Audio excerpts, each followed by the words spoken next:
મિત્રો, કેઆરસી સતત પ્રવૃત્તિઓ કરી રહી છે. આજે લગભગ પોણા 2 વર્ષ થવા આવ્યા આ પ્રવૃત્તિને એક સાંજ આપણે મળ્યા. તો આ પ્રવૃત્તિમાં જેઓ સતત કાર્યરત રહ્યા છે, જેઓ કાર્યક્રમ કન્સીવ કરતા રહ્યા છે, એવા આદરણીય મિત્ર શ્રી દીપક સંઘવીને વિનંતી કરું છું કે પ્રારંભિક ઉદ્બોધન કરે. કેઆરસી વતી દીપકભાઈ સંઘવી. તમને ઘણા અભિનંદન. પહેલા તો આવો વિષય વિચારવા માટે ખરેખર ખૂબ જ ગમ્યું કે આપણે એ ધારો કે એક સાંજ આપણે મળ્યામાં આપણે ઘણા બધા અલગ અલગ વિષયોને આપણે માવજત આપી રહ્યા છીએ. તો આ વિષય બી ખરેખર ખૂબ જ હટકે વિષય છે. અને તમને જય શ્રી કૃષ્ણ મારા તરફથી, મારા કેઆરસી ના બાંધવોને પણ. હું પરમ દિવસે હોસ્પિટલમાંથી આવ્યો છું, એટલે આ જરા ઓક્સિજનની નળીને મને કમ્પલસરી રાખવાનું કીધું છે. પણ આ પ્રોગ્રામનું કન્ટેન્ટ એટલું મસ્ત હતું કે હું મારી જાતને રોકી ન શક્યો. કે મને લાગ્યું કે મને અમુક વસ્તુ મારે કેવી છે, મારે શેર કરવી છે. એમાં આપણે શું કરી શકીએ એ આપણે બેસીને નક્કી કરવાનું છે. પણ અમુક વસ્તુ મારા મગજમાં આવેલી છે. એક તો હિતેનભાઈ, ફરીવાર તમને ખૂબ ખૂબ ધન્યવાદ કે આવો વિષય તમે વિચાર્યો. હમણાં આપણે કેઆરસીમાં અમારા એન્ટરટેનમેન્ટ કન્વીનર ચંદ્રેશભાઈ શાહ હસ્તક અમે ઘણા બધા લોટ્સ ઓફ પ્રોગ્રામો બધા મેમ્બરો જોઈ જ રહ્યા છીએ. આ પ્રોગ્રામ અમે અલગથી બનાવીએ છીએ અને અલગથી એનો આખો ફ્લેવર, એનું ફ્લેવર બધું અલગથી હોય છે. એટલે હવે આ પ્રોગ્રામ માટે આવીએ. મિત્રો, હમણાં કદાચ મેં એક વિડીયો મોકલેલો હિતેનભાઈને, કદાચ આમાં ઓડિટ કરીને મોકલશે. આપણા 56ની છાતીવાળા શ્રી વડાપ્રધાન શ્રી નરેન્દ્ર મોદી, આપણા chief of defence Bipin Raval, Rajnath Singh, એ બધાને એક વિડીયોમાં એમની આંખો છલકાઈ આવેલી એ આપણે જોયા. કે નરેન્દ્ર મોદીને બી એની આંખમાંથી પાણી નીકળતા આપણે જોયા. એનું કારણ હતું, એનો બહુ મસ્ત એક વિડીયો દેખાડેલો. A soldier can break promise to his wife. He may break his promise to his mother, his father, his daughter, his son, but a soldier cannot break promise with Ma Bharti. જે મા ભારતીને જે promise આપ્યું હોય ને, એ કોઈ દિવસ એક સાચો સિપાહી એને કોઈ દિવસ એને બ્રેક નથી કરી શકતો. હવે મને એક બે પ્રશ્નો મારા મગજમાં હતા જે મારે તમારી સામે મૂકવા છે. 1947માં ભલે લોકો એમ કહેતા હશે, મારે કોન્ટ્રોવર્શિયલ મેટરમાં જવું નથી. 1947માં આઝાદીથી, ચરખાથી આપણને આઝાદી મળી એમ ઘણા લોકો બોલતા હશે. પણ લોર્ડ એટલીને જ્યારે સત્તાનું સ્થળાંતર કર્યું ત્યારે એને પૂછવામાં આવ્યું કે why you have left, because the આઝાદી આંદોલન was diffuse, why you are worried. તો એને ચોખ્ખું કીધું, we are worried from Subhash Chandra Bose. He made a mutiny in our soldiers. એ વખતના અનુભવ તમને ખબર હશે. પશ્ચિમ બંગાળમાં લોકો એના ઘરની બહાર ઉભા રહેતા, હાથમાં જે હથિયાર લઈને, કે હમણાં સુભાષચંદ્ર બોઝનું સૈન્ય આવે ને અમે એમાં જોઈન થઈ જઈએ. આઝાદ હિન્દ ફોજ એનું નામ હતું. 1947માં આપણને જયારે આઝાદી મળી, ગાંધીજીએ મારે જી શબ્દ નથી વાપરવો, છતાં બી મારા સંસ્કાર મને કહે છે કે ગાંધીજીએ કે કોંગ્રેસ પાર્ટીએ જયારે આપણે પ્રજાસત્તાક દિનમાં આપણું લશ્કરની જે પહેલી વાર માર થઈ, એમાં આઝાદ હિન્દ ફૌજને એમાં ચાન્સ નહોતો આપ્યો. કારણ કે એ લોકોને આકાઓને ગમ્યું નહીં કે કોંગ્રેસ આઝાદ હિન્દ ફૌજ કોની સામે લડેલી? કઈ પોતાના રાજ્ય માટે લડેલી? આપણા દેશ વતી લડેલી ને અંગ્રેજો સામે લડેલી.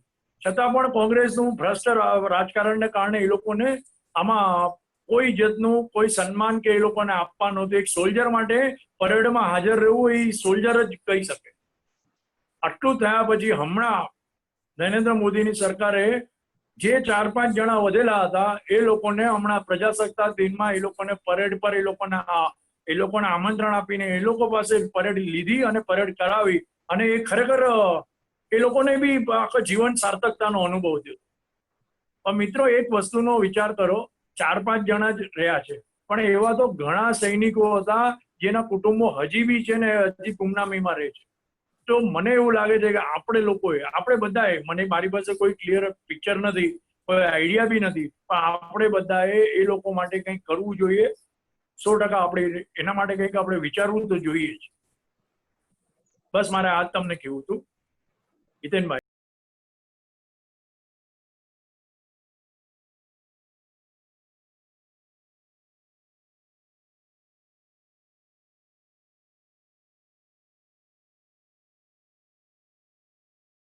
કાંદિવલી રિક્રિએશન ક્લબ વતી આપ સૌ ક્લબના મેમ્બર્સનું અને પ્લસ જાહેર જનતાનું હાર્દિક સ્વાગત કરીએ છીએ. મિત્રો, ક્લબ માટે આ બહુ જ મોટો અવસર છે, મોટો પ્રસંગ છે. આપણો આ 21મો કાર્યક્રમ છે અને આ 21મો કાર્યક્રમ બધી જ દ્રષ્ટિએ યુનિક છે. આપણે ત્યાં સામાન્ય રીતે કવિ આવતા હોય, લેખક આવતા હોય, સંગીતકાર આવતા હોય, સાહિત્યકાર આવતા હોય, પણ આજે સોલ્જર્સ એટલે કે સૈનિકો આપણે ત્યાં પધાર્યા છે. આપણે એમને સેલ્યુટ કરીએ છીએ. આમ તો એમને ગમે એટલી સેલ્યુટ કરે ઓછી છે, કારણ કે એમના કારણે અત્યારે આપણે ઘરમાં સુરક્ષા મહેસૂસ કરી રહ્યા છે અને એ લોકો આપણી સરહદોને સાચવે છે. અત્યારે જે ચીન પ્રકરણ ચાલી રહ્યું છે એની વાત તો આપ સૌને ખ્યાલ જ છે. આજે વાત કરવી છે કારગિલની. 26મી જુલાઈ કારગિલ વિજય દિવસ તરીકે ઉજવાય છે અને આદરણીય બંને વક્તા માન્ય એર કોમોડર શ્રી આસિફભાઈ મહેતા અને માન્ય કર્નલ શ્રી હસમુભાઈ પટેલ, આ બંને વક્તા આપણી સાથે જોડાયેલા છે. બંનેનું કનેક્શન કારગિલ સાથે છે, એટલે આપણે એમની પાસેથી એ બધી વાતો જાણીશું.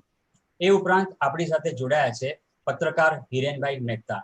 આ કાર્યક્રમ એમના વગર જરા પણ શક્ય નહોતો, કારણ કે હિરેનભાઈ પોતે કારગિલ યુદ્ધ કવરેજ કરવા માટે 1999માં ત્યાં ગયા હતા અને લગભગ 9 દિવસ સુધી ત્યાં એ કવરેજ માટે રહ્યા હતા પણ ખરા. એમની ઘણી બધી સ્ટોરીઝ એ અંગેની ચિત્રલેખામાં પ્રકાશિત થઈ છે. હિરેનભાઈ બહુ જ સારા પત્રકાર છે, વરિષ્ઠ પત્રકાર છે ચિત્રલેખાના. પૂજ્ય મોરારી બાપુના હસ્તે એમને હરિન્દર દવે મેમોરિયલ ટ્રસ્ટનો એવોર્ડ મળ્યો છે અને એ ઉપરાંત હમણાં તાજેતરમાં જ નચિકેતા એવોર્ડ પણ એમને પત્રકાર તરીકે આપવામાં આવ્યો. તો હિરેનભાઈનું પણ ખૂબ ખૂબ સ્વાગત છે અને હું કિરીટ ગોસ્વામીની 4 પંક્તિઓ સાથે હિરેનભાઈને આગળનો શો સંભાળવાની વિનંતી કરું છું કે સત અસતના યુદ્ધમાંથી પાર તો પડવું જ છે. સત અસતના યુદ્ધમાંથી પાર તો પડવું જ છે. મન મમતના યુદ્ધમાંથી પાર તો પડવું જ છે ને તો જ ભીતરના જગત પર રાજ સરખું થઈ શકે. આપણી અંદરનું તો જ સજવાશે આપણી ભારતની વાત, જો સરહદો સચવાશે તો જ ભીતરના જગત પર રાજ સરખું થઈ શકે. આ જગતના યુદ્ધમાંથી પાર તો પડવું જ છે. તો આપણે પ્રારંભ કરીએ આજના ટોક શોનો કથા કારગિલની. Over to Shri Hiren Mehta. Thank you Hiten. સૌથી પહેલા તો કાંદિવલી રિક્રિએશન ક્લબને ખૂબ ખૂબ આભાર કે આ મોકો આપ્યો છે. હિતેન, યોગાનું યોગ જુઓ કે કાંદિવલી રિક્રિએશન ક્લબનો 21મો કાર્યક્રમ છે અને કારગિલ વિજય દિન જે છે એ પણ આજે 21મો છે. 1999 થી 2020 એટલે આજે 21મું વર્ષ છે. કારગિલ કથા કારગિલની માટે આપણે જોડાયા છીએ. કારગિલ 1999માં થયું એ પહેલા અને પછીની વાતો આપણે છેક ગલવાન વેલી સુધી અત્યારે જે ચાલી રહ્યું છે એ સુધીની વાત આપણે કરીએ. પહેલા હિતન, મારી એક રિક્વેસ્ટ છે કે થોડો મેપ જો આપણે પહેલે શરૂઆત કરીએ તો આપણે થોડી વાત એક સંક્ષિપ્તમાં કરીએ અને આપણી સાથે જે વક્તા જે જોડાયા છે આજે બંને મહારથી વોર વેટરન્સ જેને કહી શકાય, એમના પરિચય સાથે આપણે આજના પ્રશ્નોત્તરીની શરૂઆત કરીએ.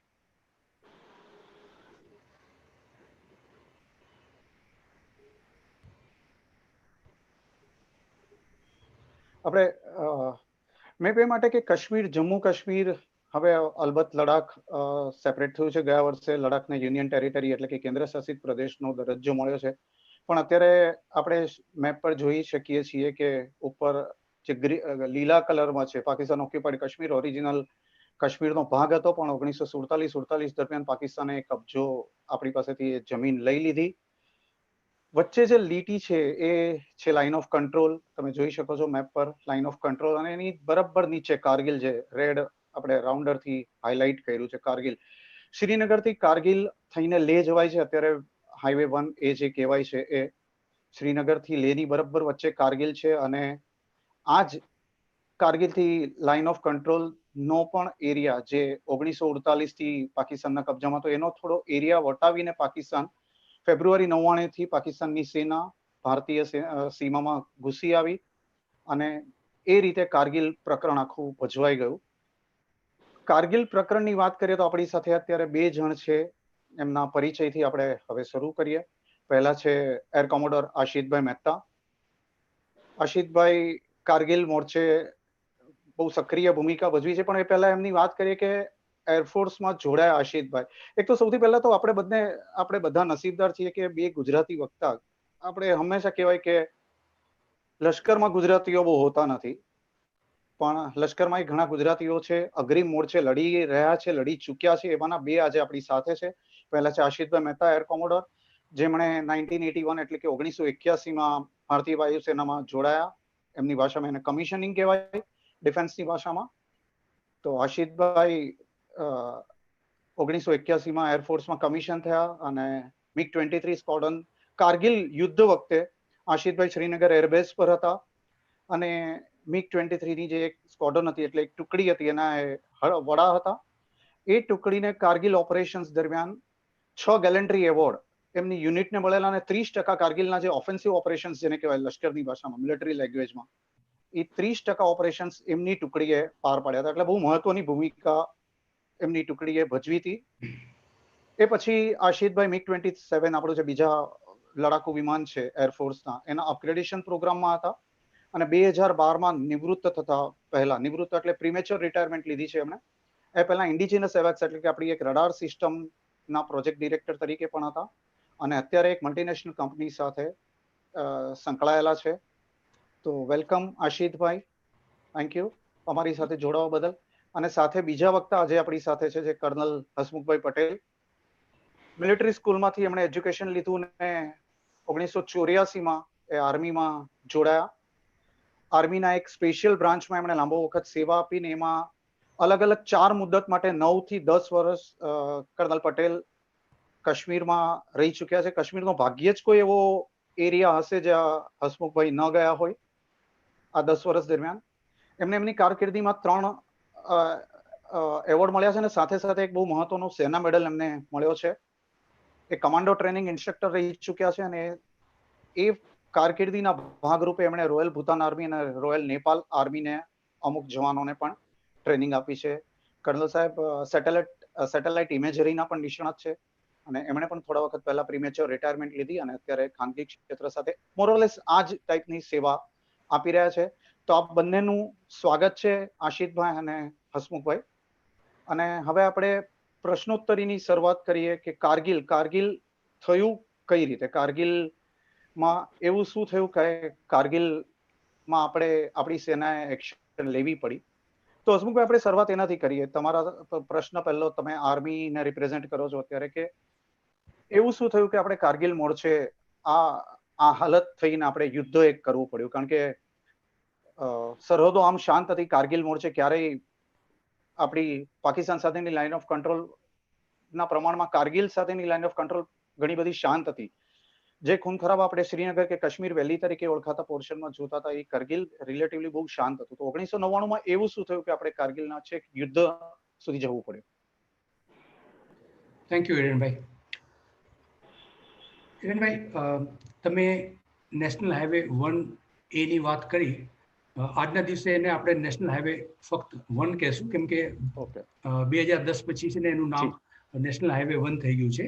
તો ટોટલ ડિસ્ટન્સ જે આપણું શ્રીનગરથી લેહનું ડિસ્ટન્સ જે છે, ઇટ્સ અબાઉટ 435 કિલોમીટર જેવું ડિસ્ટન્સ છે.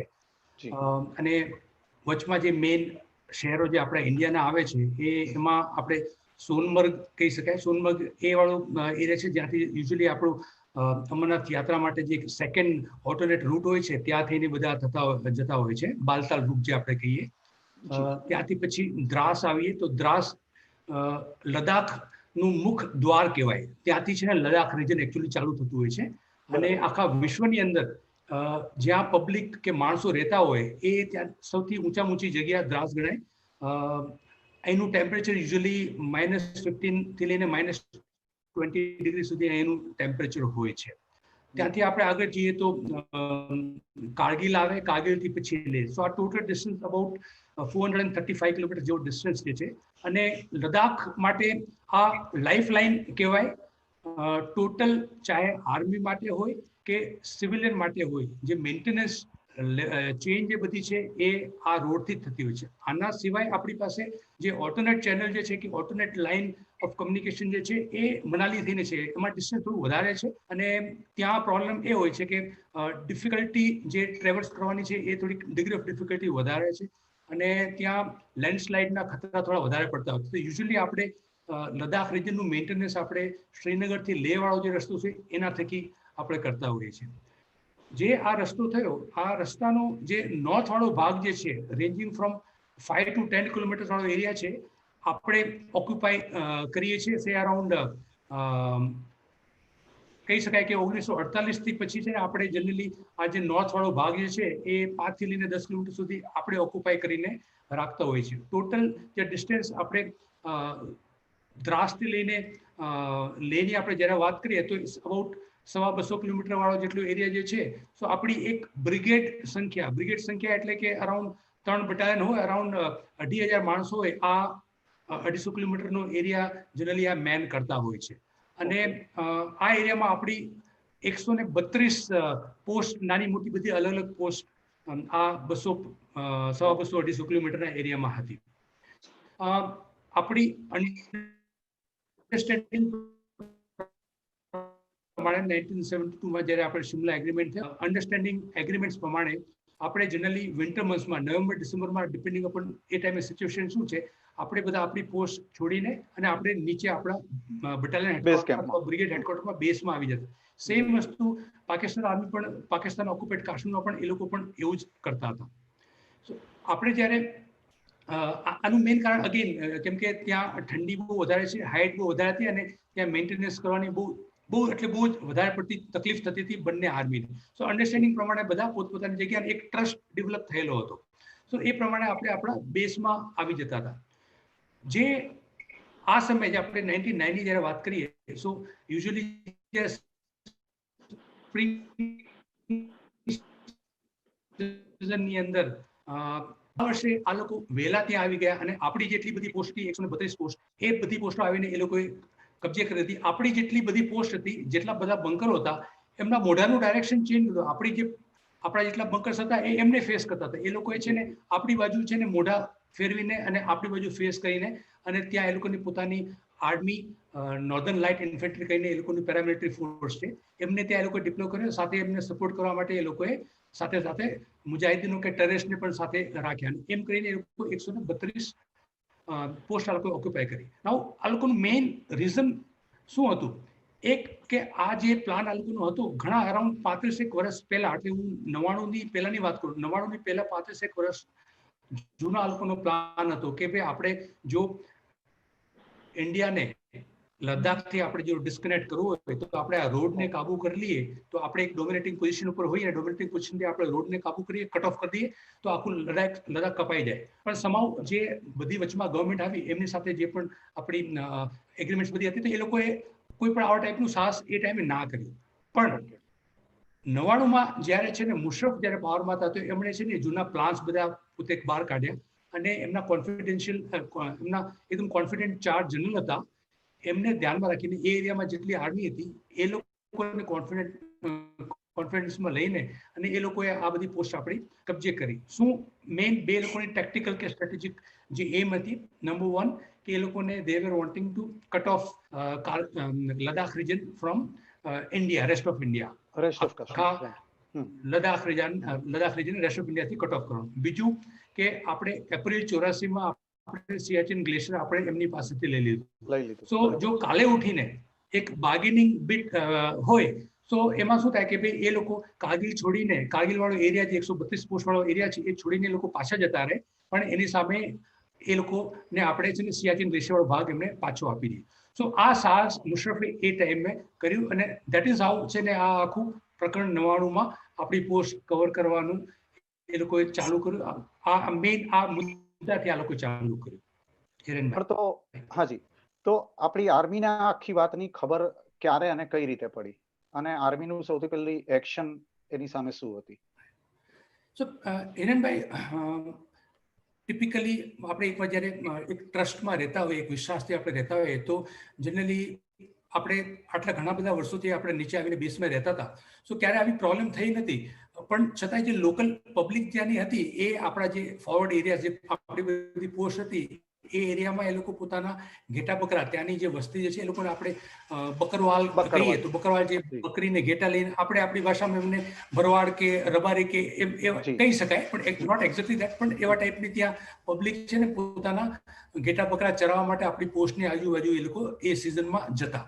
સો 3 મેની વાત છે. 3 મે 1999માં અમુક ગામના છોકરાઓ દ્રાસ વાળા એરિયાના ગામના છોકરા છે ને ઉપર પોતાના ઘેટા બકરા ચરાવવા ગયા હશે, તો ત્યાં એમણે છે ને અરાઉન્ડ 10 પાકિસ્તાની સોલ્જર્સને તોલોલિંગ જે પોસ્ટ છે એ બાજુ એ લોકોને મૂવમેન્ટ કરતા ત્યાં ચડતા એ લોકોને જોયા. અને જ્યારે એ લોકોને ત્યાં પાકિસ્તાનીઓ જોયા એટલે પાકિસ્તાની સોલ્જર્સે એમને શું કીધું કે ભાઈ તમે પોતાના ઘેટા બકરા અહીંયા છોડીને બધા અહીંથી ભાગી જાઓ.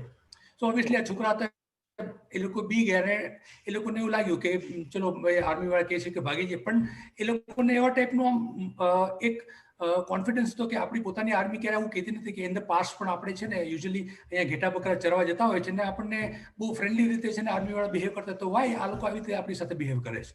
સો એ લોકો આવીને નીચે છે ને વાત કરી. તો નીચે દ્રાસના એક સર્વિસમેન હતા જે 91ની સાલમાં એક હવાલદાર મોહમ્મદ યુસુફ કરીને હતા, આવીને એમણે કીધું કે ચાચા છે ને અમે ઉપર ચરાવવા ગયા હતા ને ત્યાં અમને છે ને પાકિસ્તાની આર્મીના છે ને 10 માણસો જોયા. સો એમને પણ લાગ્યું કે હી ડિડન્ટ બિલીવ કે આવું કેમ કહી નથી, કેમ કે આપણી આર્મી તો ક્યારે આ ટાઈમે ઉપર હોતી નથી, તો આપણી આર્મી તો હોઈ ના શકે. ના છોકરા નાના બાળકો છે જનરલી ખોટું ના બોલતા હોય, અને એમના ઘેટા બકરા પણ પેલા લોકોએ ત્યાં રાખી લીધા હતા. એટલા માટે એમને વિચાર્યું કે ચલો હું પોતે જઈને છે ને આ ચેક કરીને આવું. સો પછી એ છોકરાઓની સાથે એ પોતે જઈને જોઈને આવે. એ પોતે કેમ કે આર્મીના એક રિટાયર્ડ હવાલદાર હતા, સો એમને થયું અને ચેક કર્યું તો એમને લાગ્યું કે નહીં આ ડેફિનેટલી છે ને પાકિસ્તાન આર્મીના માણસો છે. અને જ્યારે છોકરાઓ જોયું હતું એ તોલોલિંગ ઉપર જોયું હતું, એના સિવાય પછી એમને બીજી બાજુમાં પણ છે ને એમણે બીજા માણસોને પણ એ એરિયાની અંદર ફરતા જોયા જે ટિપિકલી આપણે ઇન્ડિયન આર્મી જેવા જવાન દેખાતા નતા. સો આ 3 મે 1999માં આપણે ફર્સ્ટ ટાઈમ ડિટેક્ટ કર્યું કે છે ને પાકિસ્તાનીઓ ત્યાં ઇન્ફિલ્ટ્રેટ થઈને આવ્યા હતા. અને અત્યાર સુધી તો આપણને હજી ક્લિયર નતા, આપણે we are not very clear કે છે ને આ પાકિસ્તાન આર્મી વાળા છે કે ટેરરિસ્ટ છે. બરાબર હિરેનભાઈ, પણ તો પછી આર્મી તરફથી કઈ રીતે શું પગલા લેવામાં આવ્યા? આર્મીએ કેટલું ફાસ્ટ રિએક્ટ કર્યું સામે? રાઈટ. સો જ્યારે આ ઇન્ફોર્મેશન આવી છે, સો આપણે એક નોર્મલ ઇન્ટેલિજન્સના પ્રોસેસ પ્રમાણે જ્યારે આપણી પાસે ઇન્ફોર્મેશન આવે, સો ઇમિડિયેટલી જે આપણી પાસે એક રસ્તો અવેલેબલ છે કે ચલો એ ટાઈમે એર ફોટોગ્રાફ છે કે યુએવી છે કે સેટેલાઇટ ફોટોગ્રાફ છે કે બીજા કોઈ પણ રસ્તા હોય આવા ટાઈમે અવેલેબલ ના હોય, સો ઇમિડિયેટલી શું કરે કે જે ટ્રુપ્સ ત્યાં ડિપ્લોયડ હોય, કે માની લો કે ત્યાં 3 બટાલિયન ડિપ્લોયડ હતી અને દ્રાસ જ્યાં આપણે આ તોલોલિંગની નીચે જે બેઝ જે છે દ્રાસ જ્યાં એમનું હેડક્વાર્ટર હતું, સો એ એરિયામાં એક યુનિટ હતી 17 જાટ કરીને. સો 17 જાટને આ રિપોર્ટ કરવામાં, 17 જાટના એક ઓફિસર હતા કેપ્ટન સૌરભ કાલિયા કરીને. કેપ્ટન સૌરભ કાલિયાને 5 જવાનો સાથે છે ને 5 મેના એ એરિયામાં પેટ્રોલ લઈને જવાનું કીધું અને કન્ફર્મ કરવાનું કીધું કે ભાઈ જે આ બાળકો જે તોલોલિંગને માહિતી મળી છે, હાજી જે માહિતી મળી છે, જે માહિતી લઈને આવ્યા છે, સો આપણે એને જરા કન્ફર્મ કરીએ. તો એ ટાઈમે જઈને એ પેટ્રોલ ઉપર જ્યાં ત્યાં ગયા છે, સો જ્યારે જે એરિયાનું નામ દીધું હતું એ એરિયામાં જ્યારે એક વોટર પોઈન્ટ હતો ત્યાં ગયા છે, સો તોલોલિંગથી કેપ્ટન સૌરભ કાલિયા ઉપર અને એમની સાથે જે 5 બીજા જવાન હતા એમના ઉપર ફાયરિંગ થયું છે. આમણે પણ સામે ફાયરિંગ કરી છે. એક ટાઈમ એવો આવ્યો કે છે ને કેમ કે પેટ્રોલ ઉપર જતા તો ખબર છે કે આપણે સવારે જઈને સાંજે પાછા આવી જવાના છીએ, કાં રાત્રે જઈને સવારે પાછા આવી જવાના. તો એવી તૈયારીથી જ્યારે લોકો ગયા છે તો એમની સાથે બીજું કંઈ સામાન હોય, ફક્ત એમની પાસે એમનું હથિયાર અને એમ્યુનિશન હતું. તો જ્યારે એ ત્યાં ગયા છે એક પર્ટિક્યુલર ટાઈમ પર એમના એમ્યુનિશન એ બધું ખતમ થઈ ગયું છે. સો એક એવો ટાઈમ આવ્યો જ્યારે એ લોકો હેલ્પલેસ હતા. એ ટાઈમે પછી કેમ કે ત્યાં ઉપર સંખ્યા વધારે હતી તો એ લોકો આવીને આ કેપ્ટન સૌરભ કાલિયાને અને 5 જવાનોના લોકોએ કેપ્ચર કરીને પોતાની સાથે લઈ ગયા છે. સો આ જ્યારે પાછા નથી આવ્યા અને જ્યારે એમ્યુનિશન ખતમ થયું ત્યારે રેડિયો સેટ ઉપરથી આપણને ઇન્ફોર્મેશન પણ આવી હતી કે ભાઈ અમે બહુ હેવી ફાયરના અંડરમાં છીએ અને અમારું એમ્યુનિશન બધું ખતમ થઈ ગયું છે અને આ લોકો અમારી તરફ પ્રોગ્રેસ કરી રહ્યા છે. સો એ લાસ્ટ આપણને ઇન્ફોર્મેશન ત્યાંથી મળી હતી અને એ ટાઈમે જે એમના ઉપર ફાયર આવ્યો હતો, જે ફાયર આવ્યો હતો એમએમજી જે મીડિયમ મશીન ગન છે એમનાથી આવેલો, મોટરથી પણ એમના ઉપર ફાયર આવેલો અને બીજા નાના મોટા ગ્રેનેડ લોન્ચર એનાથી ફાયર આવ્યો હતો. એમનાથી પછી છે ને નીચે આપણને એ વસ્તુ થોડી કન્ફર્મ થતી ગઈ કે જે બાળકોએ આપણને માહિતી આપી હતી એ સાચી છે. હિરેનભાઈ, તો એટલે તમે જે કહો છો અને મેં પોતે ત્યાં નિહાળેલું કે પાકિસ્તાન આર્મી ત્યારે ઓલરેડી આપણી બધી જે હાઇટ્સ હતી, પીક પરની જે હાઇટ્સ હતી બધી કેપ્ચર કરી લીધી હતી, અને આપણા જો જવાનો ત્યારે બેઝ કેમ્પ એટલે કે નીચે હતા. તો જે પોઝિશન પરથી એ ફાયર કરતા હતા, જે પોઝિશન એ લોકોએ પચાવી પાડી હતી, આપણી જે બંકર હોય કે કેમ્પ હોય આપણા બંકર રાધર, તો એ હાઇટ ઉપર હતા. તો એની સેટેલાઇટ ઇમેજ કે પછી આપણે ત્યારે એરફોર્સની મદદથી કઈ રીતે લીધું હતું, એરફોર્સ કઈ રીતે અને ક્યારે પિક્ચરમાં આવ્યું? સો અગેન જેમ મેં હિરેનભાઈ વાત કરી કે આપણે જ્યારે એ પર્ટિક્યુલર લેવલ ઉપર હજી આપણે કન્ફર્મ કરતા હતા કે ટેરેસ હતા, કેટલા એરિયાની અંદર આ લોકો આવેલા છે, સંખ્યા એ લોકોની કેટલી હતી. સો આ ઇન્ફોર્મેશન બેસિકલી તમે ગ્રાઉન્ડ લેવલ પર તમે ગેધર કરતા, તમે પોતાનું એક લેવલ જ્યારે રેસ કરો કે તમે આગળ જ્યારે રિક્વેસ્ટ મોકલો એની પહેલા તમે છે ને જનરલી ગ્રાઉન્ડ લેવલ પર બધી માહિતી મેળવવાની તમે ટ્રાય કરતા કે આ લોકોનો સ્પ્રેડ કેટલો છે, કેટલી સંખ્યા છે, શું આપણને એર સપોર્ટની જરૂર છે કે સેટેલાઇટની કે યુએની જરૂર છે કે નહીં. તો આપણે જ્યારે આ એક પેટ્રોલ મૂકી છે એના પછી આપણે બીજી 2 પેટ્રોલ જે થોડીક મોટી સંખ્યામાં આપણે અગેન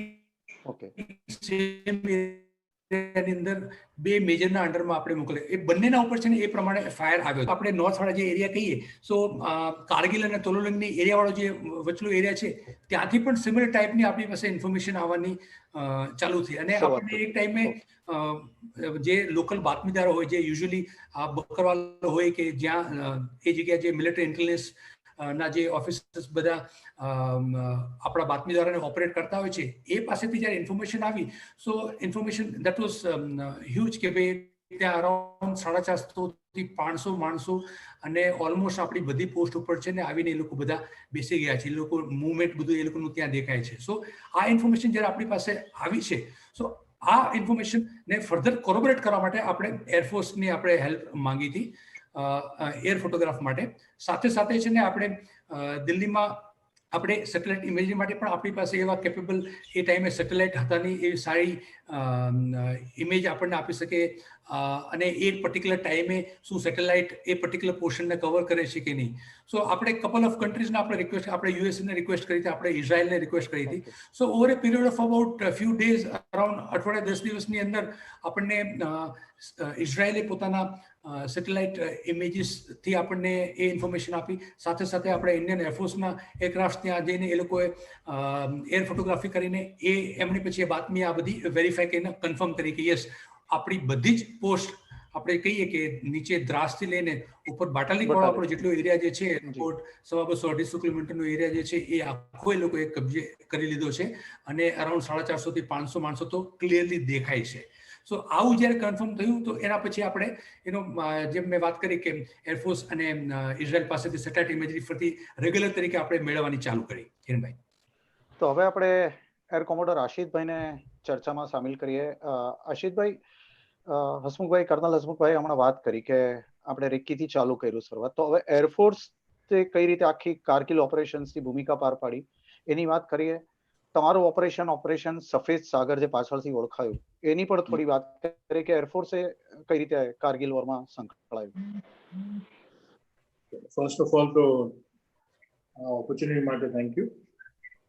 વાત એમ હતી કે હજી શરૂઆતમાં ખાલી આર્મી વોઝ હેન્ડલિંગ ને આર્મીએ કીધું કદાચ એ લોકોને બી આઈડિયા નહોતો એટલે એમને કીધું કે વી વિલ મેનેજ ને અમારી મેળે કરી લઈશું, અમારી પાસે ડિપ્લોયડ છે ટ્રુપ્સ. એકાદ બેકગ્રાઉન્ડમાં મારે એમ કેવું હતું કે 20 વર્ષ સુધી 1971 વોર પછી આ એરિયા લગભગ 150 ઓડ કિલોમીટર બહુ શાંત હતો. અને લાઈક હસમુખભાઈ કીધું, અમે આપણી પોસ્ટમાં સમર્થમાં પહોંચી જતા અને મેન કરતા. જેવું વિન્ટર શરૂ થઈ જાય એટલે બે બજાવથી ઉતરી જાય ને એરિયામાં કોઈ ન રહે, because it is impossible to stay. -30, -40 degree ટેમ્પરેચરમાં કોઈ મતલબ નથી. એટલે આ ટેરેન એવી હતી જેને કોઈ વધારે કવર નહોતું કરતું વિન્ટરમાં. તો એમ સાંભળવામાં આવ્યું હતું કે આ લોકોએ જનરલ મુશરફે બહુ પહેલેથી બધું પ્લાન કરી રાખ્યું અને લગભગ એકાદ વર્ષ પહેલેથી એની તૈયારી શરૂ થઈ. એમણે જે બંકર્સ બનાવેલા ને, એ 4 લેયરના બંકર્સ બનાવેલા. એમાં નીચે એમ્યુનિશન હોય, પછી રહેવાની જગ્યા હોય, ખાવાનો સામાન અને ઉપર ઓબ્ઝર્વેશન. તમે જયારે મેપ જોયો તો આગળ બી તમે એક પેલો મેપ બતાવજો જેમાં હિલી જે ટિપિકલ હિમાલયન માઉન્ટેન દેખાશે, એમાંથી તમે ઉપર આકાશમાં ઉડો એરોપ્લેનમાં તો તમને કાંઈ ખબર જ ના પડે નીચે શું છે. It is fully covered. બરાબર. या तो it is fully covered with snow, or it has very rocky land. એમાં કંઈક કોઈ જગ્યાએ છુપાઈ જાય તો એટલું નાનું દેખાય, આપણને કોઈ આઈડિયા જ ના આવે કે એમાં શું છે ક્યાં છે. એ બંકર તો very well camouflage and hidden. અમુક બંકર આપણા બી હતા જે ટેક ઓવર કરીને એ લોકો પછી કન્વર્ટ કરે. એવું બી કહેવાય છે કે એ લોકો આપણી જ એરિયામાં ઉતરીને આપણી જગાઓમાંથી રેશનો લઈને ઉપર જઈને પડ્યું, એ બધું બી સાંભળવા આવે. So it was well plan but very discrete.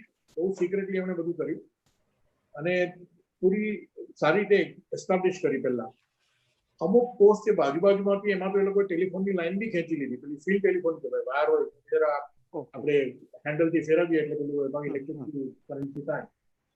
So just to say કે દે વર વેરી વેલ એન્ટ્રેન્સ્ડ. આ આપણને સમજવામાં વાર લાગી. તો જ્યારે એરફોર્સ આર્મીની રિક્વાયરમેન્ટ આવી તો પહેલા અમારું કેનબેરા પ્લેન હતું. કેનબેરા પ્લેનમાં કેમેરા લાગેલો હોય, ડેડિકેટેડ રોલ હોય સ્ટ્રેટેજિક ફોટોગ્રાફીનો. અમે એને લોન્ચ કર્યું. તો એમાં શું થાય, પહેલા એ લોકો હાઈ લેવલથી લે, પછી થોડી નીચે હાઈટ આવે, તે પ્રમાણે પ્રોગ્રેસિવલી નીચે જેટલું બની શકે એટલું સારું મોટું રિઝોલ્યુશન લાવીને પિક્ચર લાવવાનું ટ્રાય કરે. તો જ્યારે કેનબેરા એના નંબર ઓફ રન્સ કરવામાં જ્યારે એક વાર નીચે આવ્યું તો એના પર એક સ્ટિંગર મિસાઇલ ફાયર કરવામાં. અને that was the very big shock because nobody expected. કોઈને આઈડિયા જ નહોતો કે આટલું બધું આટલું ડીપ એ લોકો થઈ ગયા છે, આટલા વેલ એસ્ટાબ્લિશ છે, એ લોકો પાસે મિસાઇલ્સ છે, મિસાઇલ્સ લઈને બેઠા છે ઉપર. યસ, એ two surface two air missile કહેવાય. સો એ કેનબેરાની એક એન્જિનમાં ડેમેજ થયું, આવીને લેન્ડ કરી ગયું. પછી અમને એની આઈડિયા આવ્યો કે it is so deep and we have to be cautious. ત્યાર પછી we started thinking little seriously. As Hasmukhbhai said, અમે જરા સેટેલાઇટ ઇમેજરી જ્યારે આવવા માંડી ઇઝરાયલ તરફથી ને some of our friendly nations, એને સ્ટડી કરવામાં આવ્યું ને તો it is not very easy to catch. And 20 years back resolution was not like today કે આજે આપણે ન્યૂઝપેપરની લાઈન પણ વાંચી શકો સેટેલાઇટ ઇમેજરી. બરાબર છે. Those years it was not so advanced. It has progressively improved. Now anyway, around 21st May Air Force ને કહેવામાં આવ્યું કે now you have to commit yourself. એટલે આપણા વેસ્ટર્ન કમાન્ડના એરોપ્લેન્સ, આખું એરફોર્સ નતું ઇન્વોલ્વ થયું, ખાલી because nobody had an idea કે આટલું મોટું થઈ જશે. તો વેસ્ટર્ન કમાન્ડના એરોપ્લેન જે નોર્ધન એરિયામાં છે એ બધાને ડિપ્લોય કરવામાં આવ્યા. એમાં MiG-21s હતા, MiG-23s, MiG-27s, Mirages, Su-30s and MiG-29s. આ total coverage. Now as you understand, some of you લોકોને ખબર હશે કે દરેક પ્લેનનો એક રોલ હોય. બરાબર. મલ્ટી રોલ કહેવાય. એ બે રીતે કાં તો એટેક પણ કરી શકે, બોમ્બિંગ કરી શકે, અને બીજી રીતે બીજા રોલમાં એર ડિફેન્સ કરી શકે. એટલે બીજો કોઈ સામેથી એનિમી એરોપ્લેન આવે એને પણ શૂટ કરી શકે. તો Sukhoi 30 is a multi role, Mirage 2000 multi role, MiG-21 multi role હતું પણ નાના પ્રમાણમાં. Mirage ને Su-30 are very big aeroplanes and more capable. MiG-23 અને MiG-27 પ્યોર ફાઇટર બોમ્બર કહેવાય. એટલે એ લોકો ખાલી બોમ્બિંગ મિશનમાં ઓફેન્સિવ ઓપરેશન્સ કરે અને પોતાના બચાવ માટે એની પાસે ગન ને મિસાઇલ હોય, પણ એનો રોલ એર ડિફેન્સ નથી. બીકોઝ એની મેઇન કેપેબિલિટી હતી કે 3 ટન બોમ્બ લઈ ગઈ છે. 3 ટન MiG-23 માં અને 4 ટન MiG-27 દરેક પ્લેનની. So that is how we were all now deployed. એટલે અમને બધાને આગળ મૂવ કરવું પડે, એરોપ્લેન લઈ જવા પડે આગળ અને એને ડિપ્લોય કરીને વેઇટ કરવા માંડ્યા. Slowly the campaign picked up. જ્યારે ઇન્ફોર્મેશન આવવા માંડી, ઇન્ટેલિજન્સ વધારે આવવા માંડ્યું અને જ્યારે જોયું કે આપણે એ લોકોની તરફથી વધારે પ્રેઝન્સ છે એન્ડ દે આર વેલ એન્ટ્રેન્ડ, એટલે પછી અમારી પાસે મિશન્સ આવવા માંડ્યા ને અમે એક્શન શરૂ કર્યું. એટલે આપણે પાછા આર્મી તરફ જઈએ. હસમુખભાઈ, જ્યારે હવે ચિત્ર આપણી પાસે સ્પષ્ટ હતું કે માથે આટલા બધા લોકો છે, કદાચ 450-500 થી વધારે લોકો છે, એમાં પાકિસ્તાન આર્મીના રેગ્યુલર સોલ્જર્સ જે કહેવાય એ હતા, મુજાહિદ્દીન્સ હતા, જેમને માટે બીજી કોઈ ફિકર જ નહોતી, માત્ર લડવું હતું અથવા તો તમે જેમ કીધું કે લેને સેપરેટ આઉટ કરવા માટેનું એક આખો કારસો હતો. તો આર્મીએ રિટાલિએટ જે વળતો જવાબ આપણે કહીએ એ કઈ રીતે આપ્યો? મને લાગે બોફર્સ ગન, જેનો બહુ મોટો વિવાદ થયો હતો, Bofors gun had played very major role in Kargil operation. તો બોફર્સની થોડી માહિતી કહો અને કઈ રીતે આપણે ધીરે ધીરે વળતો જવાબ આપવાનું શરૂ કર્યું? કારણ કે શરૂઆતમાં આપણી સાઈડથી કેઝ્યુઅલ્ટી પણ હતી, તો આપણે થોડી કેઝ્યુઅલ્ટીની વાત કરીએ. શરૂઆતની જે કેઝ્યુઅલ્ટી આપણી સાઈડથી થઈ એ, અને આપણે ધીરે ધીરે એરિયા કઈ રીતે પાછા મેળવવાની શરૂઆત કરી. એવા કોઈ 1-2 ઓપરેશન હોય, આપણે આશિષભાઈ પાસેથી પણ 1-2 ઓપરેશન્સની વાત પછી જાણીએ, પણ પહેલા આપણે આર્મીની બાજુથી જાણીએ કે આર્મીએ કેવા પછી ઓપરેશન્સ પાર પાડ્યા. હિરેનભાઈ, થોડી વાર પહેલા જ્યારે આગલા પ્રશ્નમાં મેં જવાબ દીધો કે 3rd મે આપણને ફર્સ્ટ ટાઈમ ઇન્ફોર્મેશન આપી. 5th મેના કેપ્ટન સૌરભ કાલિયા ત્યાં ગયા અને એમને એ લોકોએ પોતાના કબજે લીધા. એના પછી બીજા 2 મોટા મોટા પેટ્રોલ ગયા હતા અને અલગ અલગ એરિયાથી આપણને બધી માહિતી આવવાની ચાલુ થઈ. પછી આપણને એરફોર્સે હેલ્પ કરી, સપોર્ટ બધો આવ્યો. સો આ ટાઈમમાં વોટ એકચ્યુઅલી બીકેમ ક્લિયર કે આપણે હજી વધારે ઇન્ફોર્મેશનની જરૂર પડશે. સો દેટ ઇઝ હાઉ આપણે જઈને પછી આપણે સેટેલાઇટ ઇમેજરીની વાત કરી, આપણે એર ફોટોગ્રાફની વાત કરી. આપણને મેજર ફાયર પાવરની જરૂર પડશે કેમ કે બંકર્સ એ લોકોએ બહુ સરખી રીતે એકદમ સારા બનાવી દીધા હતા અને 3 થી 4 લેયરમાં બનાવેલા હતા. રસ્તો જે આપણો જે રસ્તો હતો, આપણે રોજ એ પોસ્ટ ઉપર જે જતા હતા, આપણી જે પગદંડીથી આપણે જે વાપરતા હતા, એ પગદંડી આપણે જવાનું ઉપર જવા માટે, સો એ પગદંડી ઉપર એ લોકો પોતાના હથિયાર ત્યાં એમ કરીને રાખેલા હતા. એટલે આપણે એ રસ્તાથી છે ને જઈ ના શકીએ. રાઈટ, બરાબર. ડે ટાઈમે આપણે જ્યારે એના ઉપર જઈએ તો હાઈટ એવા ટાઈપની હતી કે ખાલી છે ને આપણને, હું બહુ સિમ્પલ ભાષામાં કે જોરથી આપણને ફૂંક પણ મારે તો પણ આપણે છે ને નીચે પડી જઈએ એવા ટાઈપની સ્ટીપ ક્લાઇમ્બ હતી. એટલે because of this particular rule આપણે છે ને મૂવમેન્ટ રાતના ટાઈમે જ કરી શકાય. આપણે આ ટાઈમે મૂવ કરવાની આપણી છે ને અત્યાર સુધીની ક્યારેય પ્રેક્ટિસ હતી નહીં અને આપણી પાસે એવા ટાઈપની ક્લોધિંગ પણ નથી. આપણે કેમ કે નીચે રહેતા હતા તો આપણી પાસે એવી સ્પેશિયલાઇઝ વિન્ટર ક્લોધિંગ નથી, તો આપણી પાસે વિન્ટર ક્લોધિંગ, સ્પેશિયલાઇઝ વિન્ટર ક્લોધિંગની જરૂર પડશે. આપણી કેઝ્યુઅલિટી વધારે થશે અને આપણે કેઝ્યુઅલિટી વધારે એક્સપેક્ટ કરીને એ પ્રમાણે આપણી મેડિકલ ફેસિલિટી તૈયાર કરવી પડશે. આપણને કેમ કે આપણા એરિયા જે એ લોકોને નોન હતા, આપણી પગદંડી, ત્યાં એ લોકોએ છે ને માઇન્સ પણ લગાડી, અરાઉન્ડ 7 થી 8 હજાર એ લોકોએ માઇન્સ લગાડીને રાખેલી હતી. સો આપણને એ માઇન્સને પણ આપણે ટ્રેવર્સ કરીને છે ને જવું પડશે. એ એક બહુ મોટી ચેલેન્જ હતી. એ લોકો જ્યારે આવ્યા છે તો એ લોકો પોતાના ઓલમોસ્ટ 1 વર્ષની તૈયારી કરીને રાશન પાણી લઈને આવેલા છે. જ્યારે આપણે ઉપર જાશું તો આ ટાઈમે આપણને સપોર્ટ કરવા માટે યુઝ્યુઅલી છે ને ત્યાંના પોનીઝ હોય, ખચ્ચર જે આપણે કહીએ કે પોર્ટર્સ બધા હોય, એ આપણને હેલ્પ કરતા આપણું રાશન પાણી, એમ્યુનિશન માટે. સો આ ટાઈમે લોકલ પબ્લિક જેટલી હતી એ તમારી સાથે કોઈ નથી. એટલે જે અમુક માણસો લડાઈ કરશે ને સાથે સાથે એમને સપોર્ટ કરવા માટે તમારે પોતાના માણસો જ તમને એમ્યુનિશન પહોંચાડશે, તમને પાણી પહોંચાડશે અને ત્યાં તમને જમવાનું પહોંચાડશે.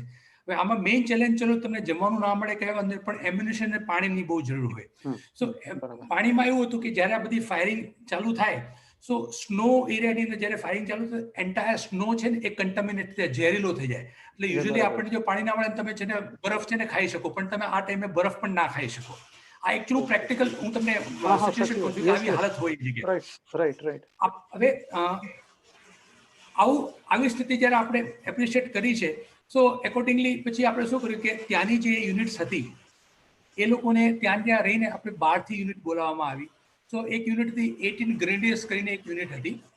સો એ યુનિટને ત્યાં જ્યારે બોલાવવામાં આવી છે તો ત્યાંથી 17 મેના એ લોકોને દ્રાસમાં બ્રિગેડ હેડક્વાર્ટરમાં જવાબદારી આપવામાં આવી કે ભાઈ આપણી નજીક સૌથી નજીક જે છે એ તોલોલિંગ પોસ્ટ છે જે એ લોકોએ કાબુ કરીને રાખી છે, અને જ્યાં સુધી એ આપણે ક્લિયર નહીં કરીએ, એની બાજુમાં ટાઈગર હતો, જ્યાં સુધીમાં ઇનિશિયલ આપણે જે દ્રાસને આપણે મેં કીધું કે મુખ્ય દ્વાર છે એ જ્યાં સુધી આપણે ક્લિયર નહીં કરીએ ત્યાં સુધી છે ને આપણે આગળ નહીં વધી શકીએ. તો ફર્સ્ટ જે એ લોકોને ટાસ્ક આપવામાં આવ્યો હતો એ તોલોલિંગ ક્લિયર કરવાનો આપ્યો હતો.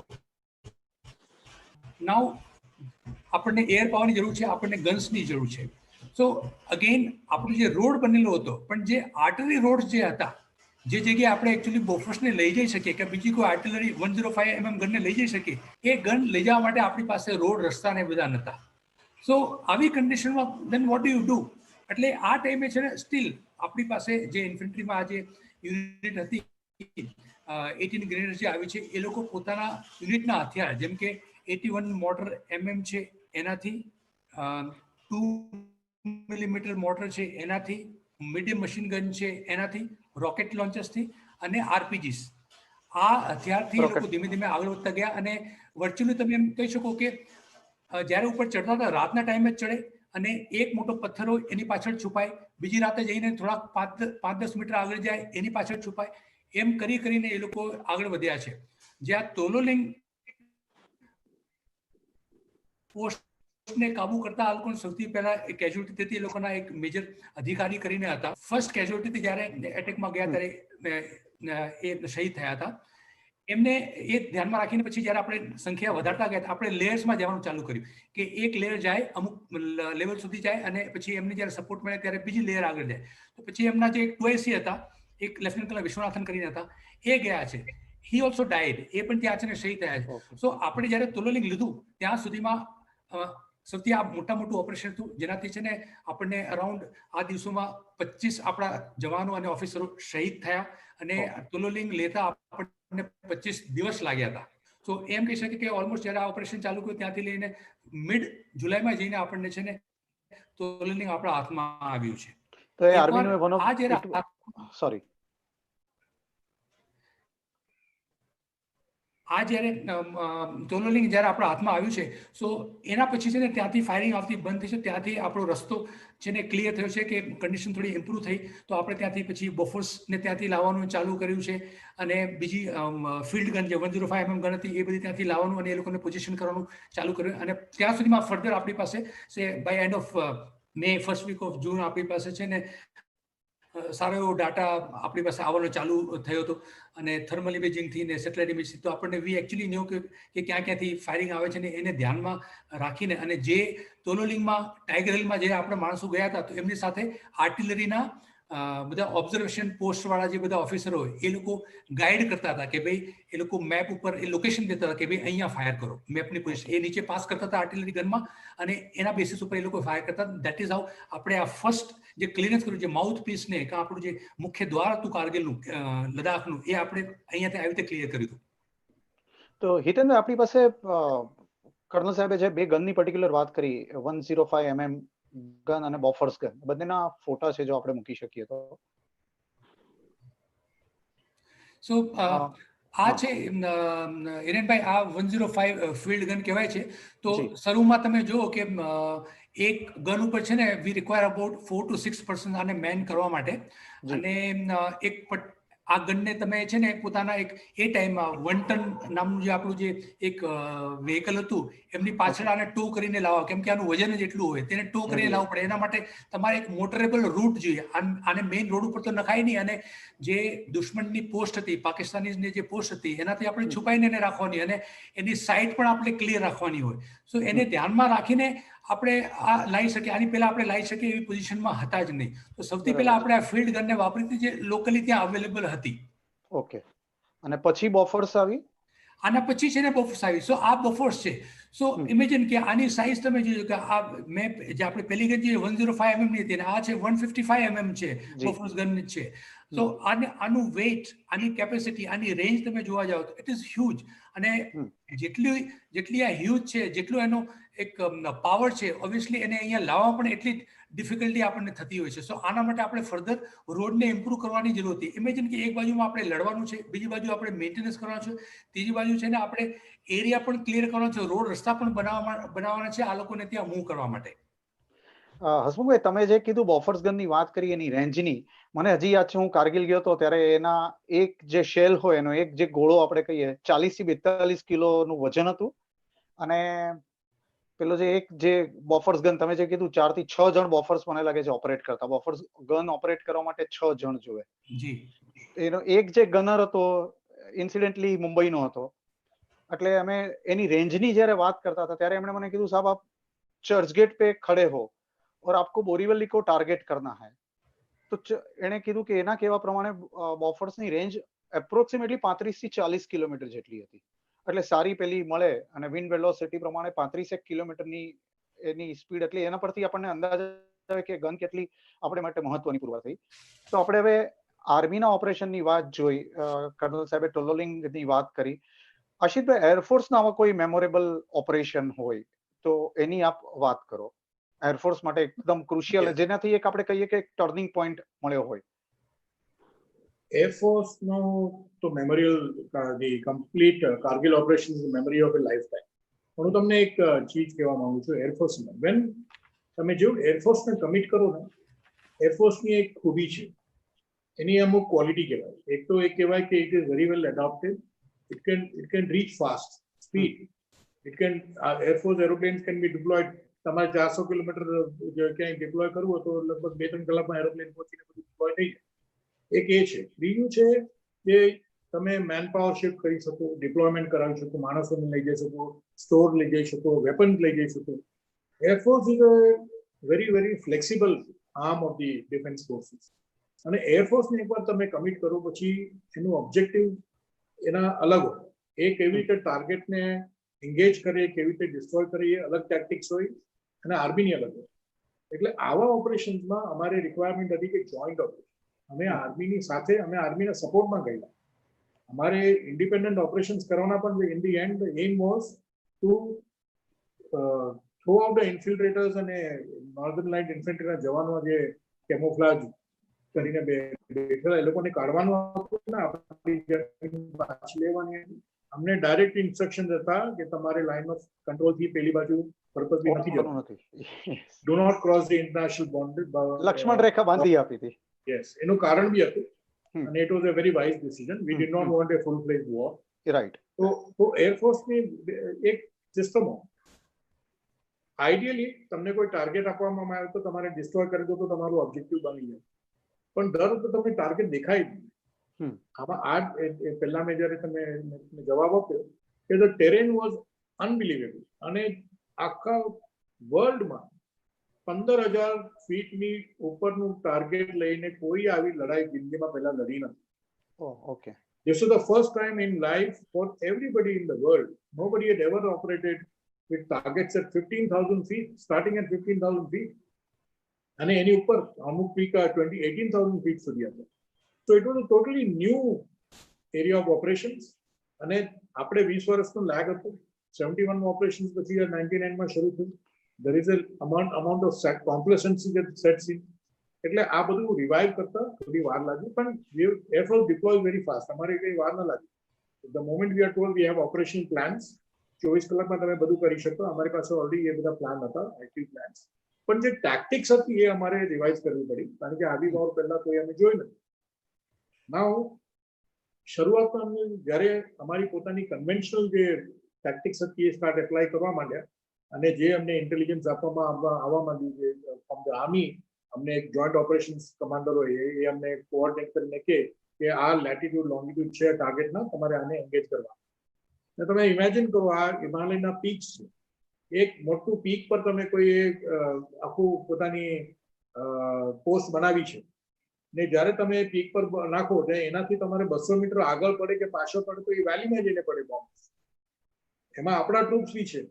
આપણા ટ્રુપ બી આગળ જઈને એ એરિયામાં ટ્રાય કરે છે ઉપર જવાની, ચડવાની. So it is a very risky business. ધારો કે એક્યુરેસી તમે બોમ્બ નાખો તો બોમ્બ દરેક વખતે એકદમ ડાયરેક્ટ હિટ તો ના થાય. Intelligence is poor, exactly latitude longitude ખબર ના હોય. So it was a very tricky affair for us. અમારા માટે એટલું ઇઝી નથી. તો અમે શું કર્યું કે શરૂઆતમાં અમે રોકેટ અટેક કરવાનો પ્લાન કર્યો. રોકેટ્સમાં જ્યારે એક્યુરેસી વધારે હોય ને, તમે ટાર્ગેટને વિઝ્યુઅલી એક્વાયર કરો, જુઓ પછી ફાયર કરો. એટલે એમાં એવું થયું કે અમે શરૂઆતમાં MiG-27 કમિટ કર્યું કે આપણે રોકેટ ફાયર કરીએ. તો જ્યારે પહેલું વિમાન રોકેટ ફાયર કરવા ગયું તો આ target I was more than 16,000 feet. તો એના જે રોકેટ એને 136 રોકેટ, 124 રોકેટ એક સાથે ફાયર કર્યા, 57 મિલીમીટર કેલિબર કહેવાય.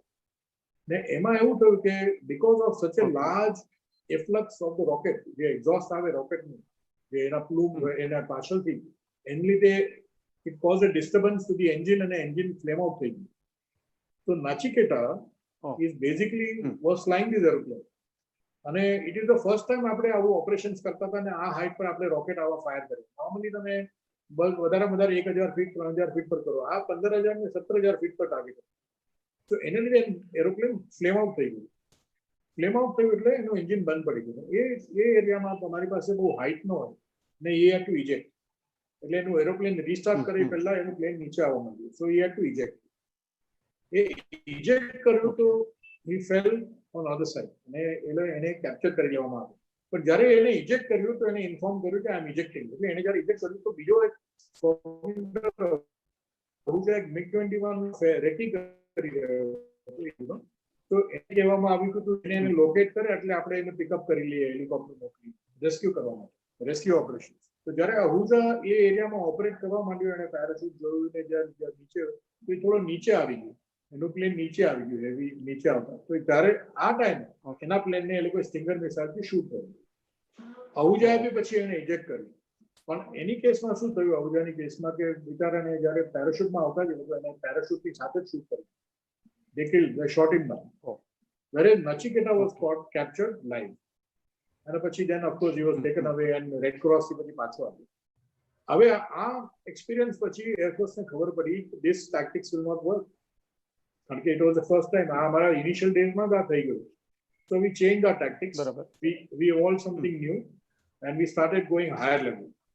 ત્યાર પછી અમે એવી ટેક્ટિક્સ કરી જેનું તમને પ્રમાણ આપું છું કે અમે ક્લાઉડની ઉપર 30,000 ફીટથી જઈને બોમ્બિંગ કરતા ને અમારી જોઈન્ટ ઓપરેશન એટલું સારું વેલ નીટેડ હતું સાથે આર્મી સાથે કે અમે એમને કહી દીધેલું કે when we are attacking this target we don't want any army our own deployment in 2 kilometers radius. So we used to start operating from morning 6 to night 1 to 2 o'clock. સવારના 6 વાગ્યાથી કરીને રાતના 1-2 વાગ્યા સુધી મિશન અમે દર અલગ અલગ જગ્યાએ અમારા મિશન જતા અને રાતના 2 વાગ્યા પછી બંધ કરતા બીકોઝ આર્મીની તમને ખબર છે કે રાતના એ લોકોએ એક્શન શરૂ કરી અને ઉપર ચલાવવાનું શરૂ કર્યું. અમુકભાઈ તમને શરૂઆતમાં એક્સપ્લેન કરેલું તો પાકિસ્તાન સાઈડની જે પીઓકે સાઈડની જે ટેરેન છે એ વધારે ફ્લેટ હતી. એ લોકો માટે ચઢાણ એટલું નતું પણ આપણે માટે એબ્સોલ્યુટલી વર્ટિકલ હતું. આ 2-3 મૂવીઝમાં પણ આપણે બહુ સારી રીતે બતાવ્યું છે. જી. તો this is a reality. It was extremely difficult અને આપણા જવાન were completely expose to them because એ લોકો ઉપર હતા અને આપણા જવાન સામેથી જ્યારે જાય તો they were exposed. એટલે રાતના જવાનું only option was to climb at night. So અમે રાતના ફાયરિંગનું મિશન બંધ કરી દેતા 1-2 વાગ્યા પછી. જ્યારે અમારી ઓપરેશન વધારે થવા માંડ્યા અને અમે એટેક સક્સેસફુલ થવા માંડ્યા તો ધીરે ધીરે એ લોકોના ઉપર એનો પ્રભાવ તો પડ્યો અને નીચેથી આર્મી પણ ચડીને ધીરે ધીરે ટોલો લઈ લીધું. આ વાઇટલ લેવાથી આપણી વિઝન થોડું વધ્યું, આપણે બોફોર્સને ગાઈડ કરવા માંડ્યું. So slowly we started gaining little bit.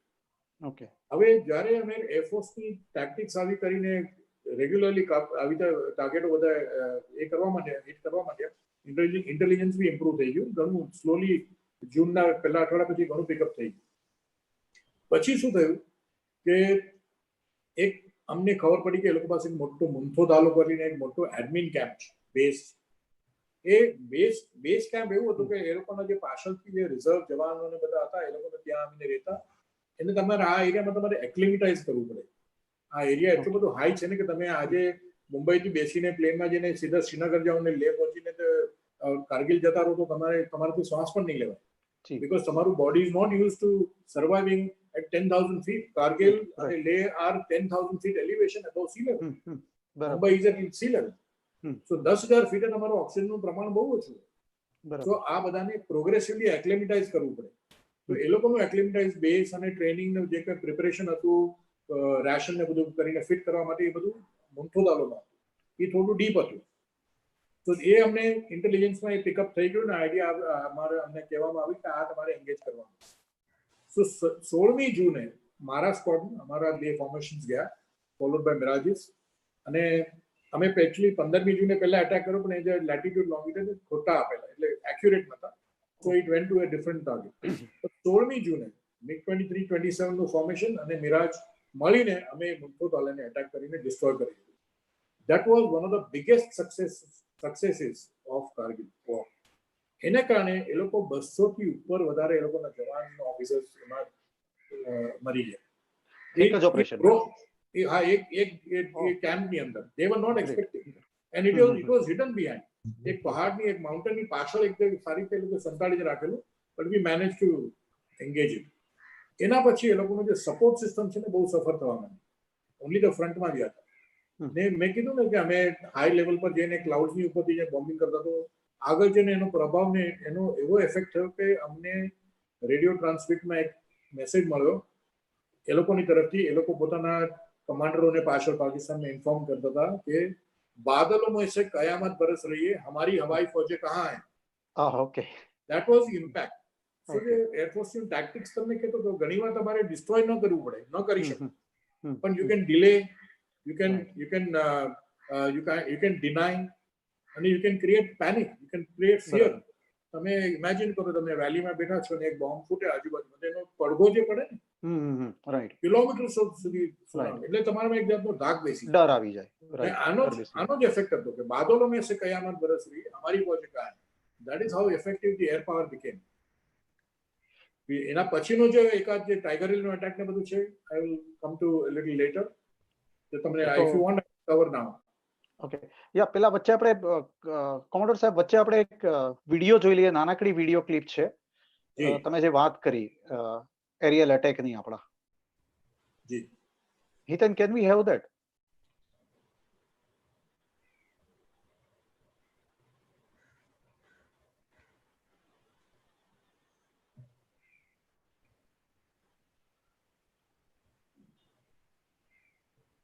આ જે છે કે એટેક છે, it is called the laser guided bomb attack. એની ડિટેલ્સ તમને સંભળાવો, પહેલા તમે જોઈ લો બધા. જી જી, તમે જોયું કે જે bomb has gone exactly the spot where it was aimed at.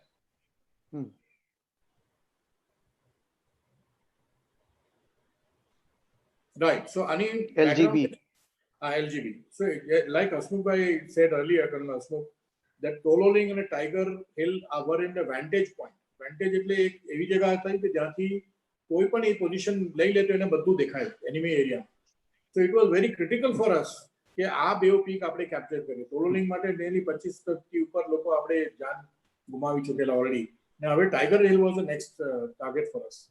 તો જ્યારે આમાંને એ ટાસ્ક આપવામાં આવ્યું તો એને માટે પિન પોઈન્ટ એક્યુરેસી વાળો બોમ્બ નાખવાનું બહુ જરૂરી હતું. ને આ લેઝર ગાઇડેડ બોમ્બ અમે નવી હમણાં જ ઇઝરાયલી સિસ્ટમ અમે લીધેલી, call laser designation pod, LDP કહેવાય. It was just being introduced from the Mirage 2000 and it was under trials. Okay. And it was being done at a base in the middle, Madhya Pradesh માં એક મારો base છે, the middle of the country, central માં, ત્યાં trials હતી હતી. પણ જ્યારે સડનલી અહીંયા જરૂર પડી એટલે we moved our aeroplane and the equipment close to Srinagar side. અને પછી અમે એ જે લોકો ફ્લાઇટ ટ્રાયલ્સ કરી રહ્યા હતા, ટેસ્ટ પાયલટ્સ, એ લોકો જ આ એટેક કરવામાં એ લોકોને ડિપ્લોય કરવામાં આવે. અને પછી અમે આ એટેક કર્યો અને આ લેઝર ડેઝિગ્નેશન પોડનું તમે બહુ એ ક્રોસ હતું જે એના પર પિન પોઈન્ટ કર્યું. 7 થી 8 કિલોમીટરથી એ બોમ્બને છોડવામાં આવે, પછી વિમાન ત્યાંથી વળી જાય, બિકોઝ અધરવાઇઝ પેલા લોકો પાસે સ્ટિંગર મિસાઇલ હતી. સ્ટિંગર મિસાઇલનો રેન્જ લગભગ 5 કિલોમીટરનો હોય. So we wanted to make sure that aeroplane doesn't come in the vicinity of the target. એટલે એ રીતે એના પર એટેક કરવામાં આવ્યો અને we got Tiger Hill after that. Tiger Hill became a very symbolic victory for us. Because it conveyed that now we are able to are capable of engaging anything if we get adequate information and with accuracy. And it conveyed a message to the enemy also that we are well equipped to take on enemy. So that is how slowly, progressively, Air Force and Army joined together and we managed to capture peak by peak. Everybody put up a very great effort. જેને precedence કે ને આવું precedence હતું નહીં, આવી જાતની લડાઈ દુનિયામાં કોઈ પહેલા લડ્યું નતું. And we were able to succeed in such a short span.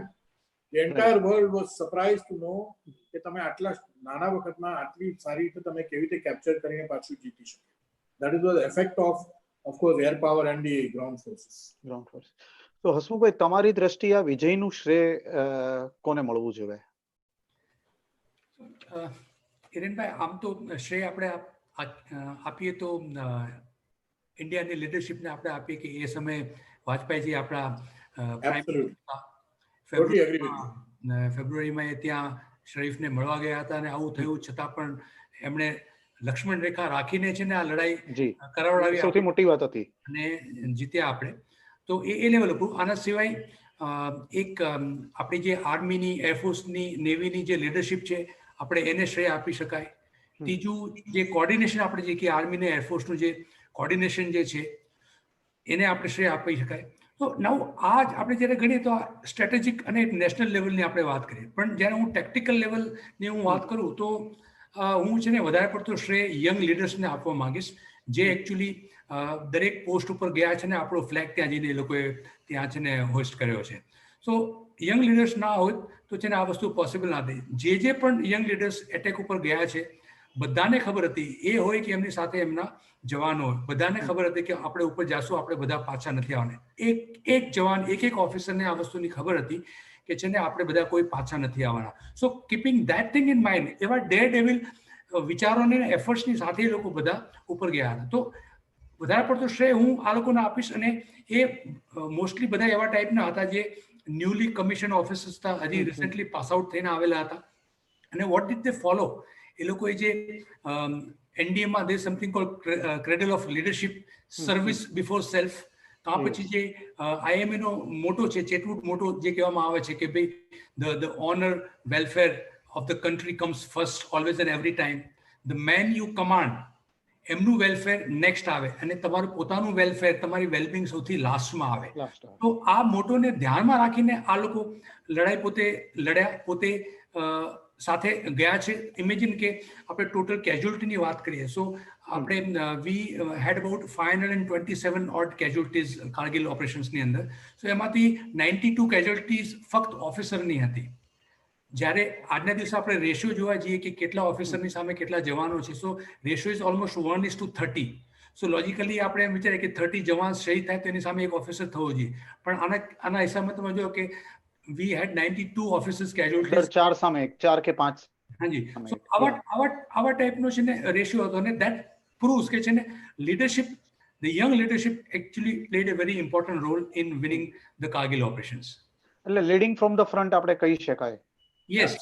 અને આપણે એને લીડિંગ ફ્રોમ ધ ફ્રન્ટ, આપણે આજે લીડિંગ ફ્રોમ ધ ફ્રન્ટ બહુ પોપ્યુલરલી યુઝ ટર્મિનોલોજી છે. આજના દિવસે કોર્પોરેટમાં પણ વપરાતી હોય છે. So what actually does that mean કે આપણે જૂના જમાનામાં હતા, સો જ્યારે રાજા મહારાજો જ્યારે લડાઈ લડતા તો રાજાનો હાથી કે રાજાનો ઘોડો સૌથી આગળ હોય એને સેના પાછળ આવતી, કાં એમનો રથ આગળ એને સેના પાછળ જતી હતી. આપણે લેટર જમાનામાં જોઈએ કે જ્યારે ગાંધીજી આઝાદીની લડાઈ લડતા તો ગાંધીજી આગળ હતા લાઠીઓ ખાવા માટે અને બીજી બધી પબ્લિક પાછળ હતી આઝાદીની લડાઈ માટે. સિમિલરલી આપણે એક ઓન ધ લાઇટર સાઇડ આપણે વિચારીએ કે જ્યારે ચંબલના ડાકુઓ જ્યારે હતા કે બીજા કોઈ આપણા ડાકુઓ જ્યારે ગામમાં એન્ટ્રી મારતા તો ડાકુનો જે સરદાર હતો એ એન્ટ્રી સૌથી પહેલા મારતો અને બીજા બધા એમની પાછળ આવતા હતા. So they were actually on leading from the front. So આવી સિખલાઈ ઇન્ડિયન આર્મ ફોર્સીસના ઓફિસર્સને આપવામાં આવે છે કે જ્યારે પણ કોઈ પણ વસ્તુ કરવામાં આવે તો you are supposed to be leading from the front. તમારે હંમેશા આગળ હોવું જોઈએ. તમે જ્યારે કોઈ વસ્તુ આગળથી કરશો, એક એક્ઝામ્પલ સેટ કરશો, ઓટોમેટિકલી તમારી સાથે તમારા સબોર્ડિનેટ્સ છે એ ફોલો કરશે અને એને કારણે એનું રિઝલ્ટ બહુ સારું આવશે.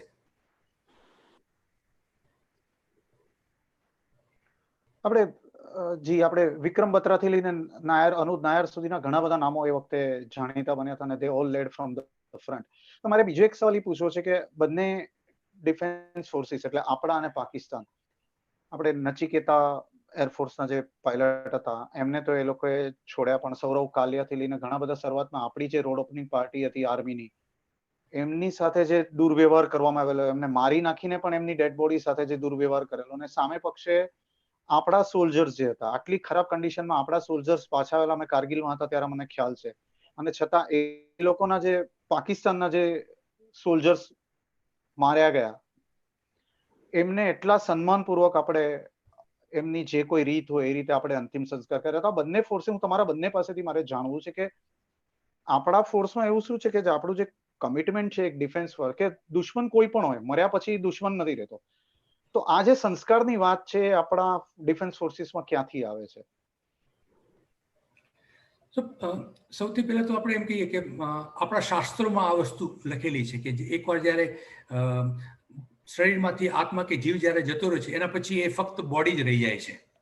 સો you are supposed to be treating each and every body like that. એની અંદર પછી છે ને મેલ ફિમેલ, પાકિસ્તાની ઇન્ડિયન, નાનો મોટો આવું કોઈ છે ને અલગ અલગ ડિફરન્શિએશન હોતું નથી. બીજું, જીનેવા કન્વેન્શનના હિસાબે પ્રિઝનર ઓફ વોર હોય કાં પછી કોઈ પણ પોતાના દેશ માટે જ્યારે શહીદ થયો હોય છે તો એમને એમના ધર્મ પ્રમાણે પ્રોપર એમનું ક્રિમેશન કે એમનું ફ્યુનરલ કરવામાં આવતું હોય છે. સો એ આપણા સંસ્કારોને કારણે આપણને જે શીખવાડવામાં આવ્યું છે, આપણા જેટલા રેજિમેન્ટલ ટ્રેનિંગ સેન્ટર્સ છે, એરફોર્સ એકેડમી છે કે નેવલ એકેડમી છે, કાં આર્મીના અલગ અલગ રેજિમેન્ટલ સેન્ટર્સ છે કે એરફોર્સ આર્મી એકેડમી ને બધા છે, આ બધી જગ્યાએ આપણને ટાઈમ એન્ડ અગેન ડ્રાઈવ કરવામાં આવતું હોય છે. અને તમારા ટાઈમ એન્ડ અગેન જે તમારા પ્રમોશન ટેસ્ટ થતા હોય છે એમાં પણ આ વસ્તુ કેટેગોરિકલી તમને સમજાવીને આના વિશે સવાલ પણ પૂછવામાં આવતા હોય. સો આપણું જે આપણને શાસ્ત્રોમાં આપણને જે કહેવામાં આવ્યું છે, આપણા જે સિનિયર્સ છે, આપણા બધા વડીલો બધા છે, જે આપણા રૂલ બુક્સમાં લખેલું છે, જેના કન્વેન્શન આપણે ડ્રાઈવ કરીએ છીએ, આપણે we all live by that, આપણે કરીને દેખાડે છે. એ અત્યારે પણ નહીં. તમે ઇવન ઇફ યુ કમ્પેર કે હમણાં રિસેન્ટલી લેટેસ્ટ આપણે જે થયું છે કે ઓકે ઈસ્ટર્ન લદ્દાખમાં જે થયા છે, આપણે આપણા જવાનો ખોયા, આપણા જવાનો જ્યારે ખોયા છે, બધા શહીદો પાછા આવ્યા છે, the kind of treatment which was given to our people.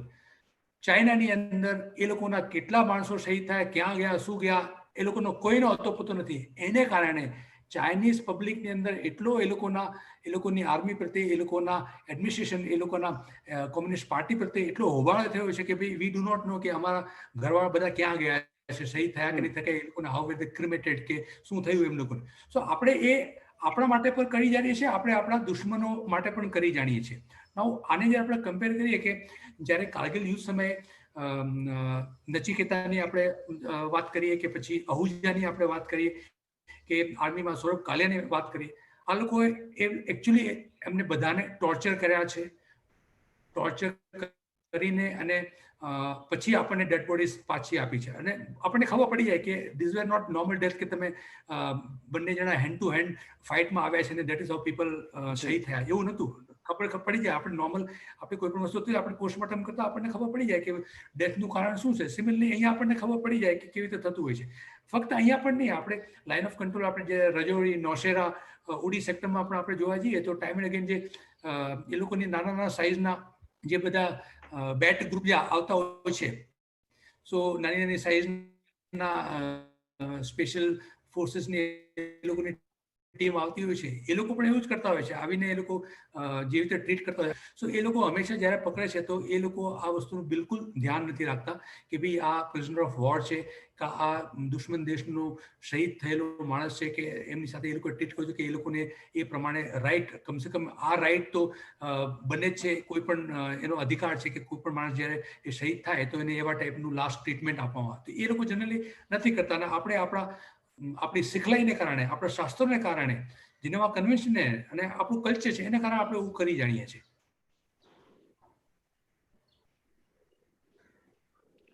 આશિષભાઈ, હમણાં હસમુખભાઈએ જે વાત કરી આપણે ઈસ્ટર્ન લડાખની, હવે ઈસ્ટર્ન લડાખ તરફ જઈએ. અત્યારે જે ગલવાન વેલીમાં ચાલી રહ્યું છે, પહેલા મારે તમને કારગિલ રિલેટેડ એક છેલ્લો સવાલ એ પૂછવો છે કે કારગિલ યુદ્ધ પાસથી આપણને બોધપાઠ શું મળ્યો?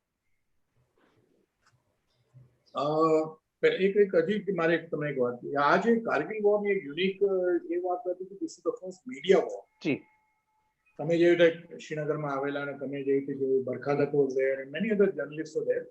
Besides that the amount of support અમને જે ત્યાં મળતો હતો, in terms of the amount of support through emails, through letters, through messages, અમને જે રીતે સાથ મળ્યો આખા નેશનનો, it was unbelievable. This is the first time because media હતી આજકાલ, ત્યારે મોબાઈલ ફોન આવી ગયેલા, મેસેજીસ ને બધું શરૂ થઈ ગયેલું. So I must say that we appreciate the contribution of the nation. The entire nation was supporting us to fight the war and awareness એ કાર્ય. એક જનરેશન જતું રહેલું એ પહેલા 1971 વોર જેને જોયું, 1999 was 20 years later, so એક નવું જનરેશન હતું. That was one fact. In terms of lessons learned from Kargil war, આપણી જે મોનિટરિંગ ને ઇન્ટેલિજન્સ ગેધરિંગ સિસ્ટમ છે એ હવે ઘણી મોટી થઈ. આપણે ત્યાર પછી જે નેટવર્કિંગ શરૂ કર્યું, ઇન્ટેલિજન્સ ગેધરિંગ, પહેલા આપણે આઇસોલેટેડ હતા, આર્મીનું પોતાનું હતું, એરફોર્સનું હતું, સેન્ટ્રલ હતું, but now we all work together. That is one aspect. Second aspect is હવે અમારું focus towards the north is increase a lot. અમારી એફર્ટ જે રેગ્યુલર પ્રેક્ટિસ અને ટ્રેનિંગ જે અમે કરતા તે અમે હિમાલયની તરફ વધારે કર્યું, પ્લેન્સ જેટલું કરી એટલું જ. અને we are more prepared. Planning is very more detail, better. ને તમને તો ખબર જ છે કે Indian air force is prepared to take on two different theaters at the same time, both the Chinese front as well as Pakistan. Yes, અમારી પાસે limitations છે કે અમારી પાસે આ ટાઈમે જરા ઘણા બધા રશિયન પ્લેનો ડીકમિશન થઈ ગયા છે, એ લોકોની લાઈફથી 30-40 વર્ષ થઈ ગઈ, એટલે અમારા નવા એક્વિઝિશનમાં ટાઈમ લાગી રહ્યો છે. એટલે 42 સ્કોડની જગ્યાએ અમારી પાસે ફક્ત 30 સ્કોડ્સ છે. એક સ્કોડમાં 18 પ્લેન, એટલે આટલા ફાઇટર પ્લેન છે હમણાં. પણ we are in the process. હવે રફાલ આવી જશે, નેક્સ્ટ વીકથી શરૂ થઈ જશે, અને ત્યાર પછી બાકી 36 આવશે, પછી એક એડિશનલ સૂટ બધા આવશે. So we are now far better planned, better trained and better prepared. in all respects to cater for all these kind of contingencies. એક awareness તો definitely આવી, એક lesson તો learn થઈ ગયું છે, and a cohesiveness in terms of working with the army, navy and all, that jointness is improved at the depth, very very depth વધી ગઈ. જોઈન્ટ કમાન્ડની પણ અત્યારે વાત ચાલી જ રહી છે. ઓલરેડી અંદામાનમાં we have that joint command. Yeah. We were always joined, but it has increased in terms of its depth in practice and how to operationally utilize that jointness.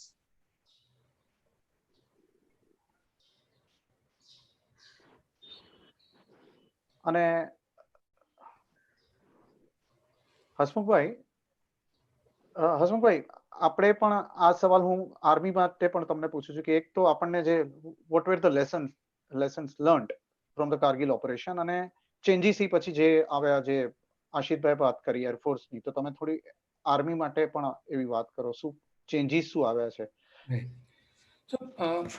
સૌથી પહેલા restructuring of the entire intelligence setup, commodore Ashish સાહેબે વાત કરી કે એક intelligence gathering ઇન્ફ્રાસ્ટ્રક્ચરની છે ને દેશને બહુ જરૂર છે, અને એડ્યુકેટલી વી નીડ ટુ સ્પેન્ડ. સારા દેશ, તમે ડેવલપ કન્ટ્રીઝ જ્યારે આપણે જોઈએ તો દે સ્પેન્ડ બોથ ઇકોનોમિકલી અને એફર્ટ્સના હિસાબે જોવા જઈએ તો આપણે છે ને સારા એફર્ટ્સ ત્યાં લગાડતા હોય છે ઇન્ટેલિજન્સ ગેધરિંગ મિકેનિઝમ માટે. સો એ એક બહુ મોટો લેસન હતો. બીજું કે આપણે એ ટાઈમે કારગિલ રિવ્યુ કમિટીનું એક રિકમેન્ડેશન હતું કે આપણે છે ને ચીફ ઓફ ડિફેન્સ સ્ટાફ હોવો જોઈએ. સો આપણે બહુ સારા કોર્ડિનેશન સાથે કારગિલની લડાઈ લડી, પણ છતાં પણ આપણે એક એવો એક કોમન ઓફિસર હોવો જોઈએ જે આર્મી, નેવી, એરફોર્સ ના ચીફની ઉપર હોય અને ગવર્મેન્ટની સાથે એક કોર્ડિનેશન, એટલે આ ત્રણેયમાં તો કોર્ડિનેશન કરે, પણ then he becomes an advisor, ગવર્મેન્ટને એડવાઇસ કરી શકે on the military affairs. So એ પણ હમણાં કરંટ ગવર્મેન્ટે એ કરી દેખાડ્યું છે. બીજું કે આપણે અંદમાન નિકોબારની અંદર જે તમે વાત કરી કે ઇન્ટિગ્રેટેડ ડિફેન્સ સ્ટાફની, આઈડીએસની વાત કરી છે, એની જરૂર હતી, તો એ પણ ધેટ ઓલ્સો હેઝ બીન મેડ. નાઉ જે બે લેસન્સ જે આમાં મેન હતા કે આપણે યુઝ્યુઅલી વિન્ટર્સમાં છે ને ખાલી કરીને આવી જતા હતા. સો આપણે છે ને પર્ટિક્યુલરલી આપણા નેબર્સ માટે છે ને ક્યારેય ગાફલાઈ ના વર્તવી જોઈએ. સો આપણે આ એક વાર નહીં, ઘણી બધી વાર આપણે શીખ્યા છીએ. આપણે 99માં પાકિસ્તાન તરફ આપણે શીખ્યા, રિસેન્ટ આપણે ચાઇના અને નેપાલ પાસેથી શીખ્યા છે. સો આપણે કોઈ દિવસ કોઈને એમ ના સમજવું જોઈએ કે આ નેપાલ છે, આ ભૂટાન છે, આ બાંગ્લાદેશ છે. સો આપણી આજુબાજુના જેટલા પણ નેબર્સ બધા હોય એમના કોઈના માટે આપણે છે ને ગાફલાઈ ના વર્તવાની હોય. A very big lesson we have to learn. બીજું કે પર્ટિક્યુલરલી આપણે ચાઇના અને પાકિસ્તાનને ક્યારેય ટ્રસ્ટ ન કરી શકાય. આપણે ગમે તેવા રિલેશનશિપ હોય, ગમે તેવી ફ્રેન્ડશિપ, ટ્રીટીને બધું આપણે એમની સાથે કરવું હોય, પણ આપણે એ રિલેશન, એ ટ્રીટીને છે ને એક વિજિલન્સના બેલેન્સની સાથે છે ને આપણે આગળ વધવું જોઈએ.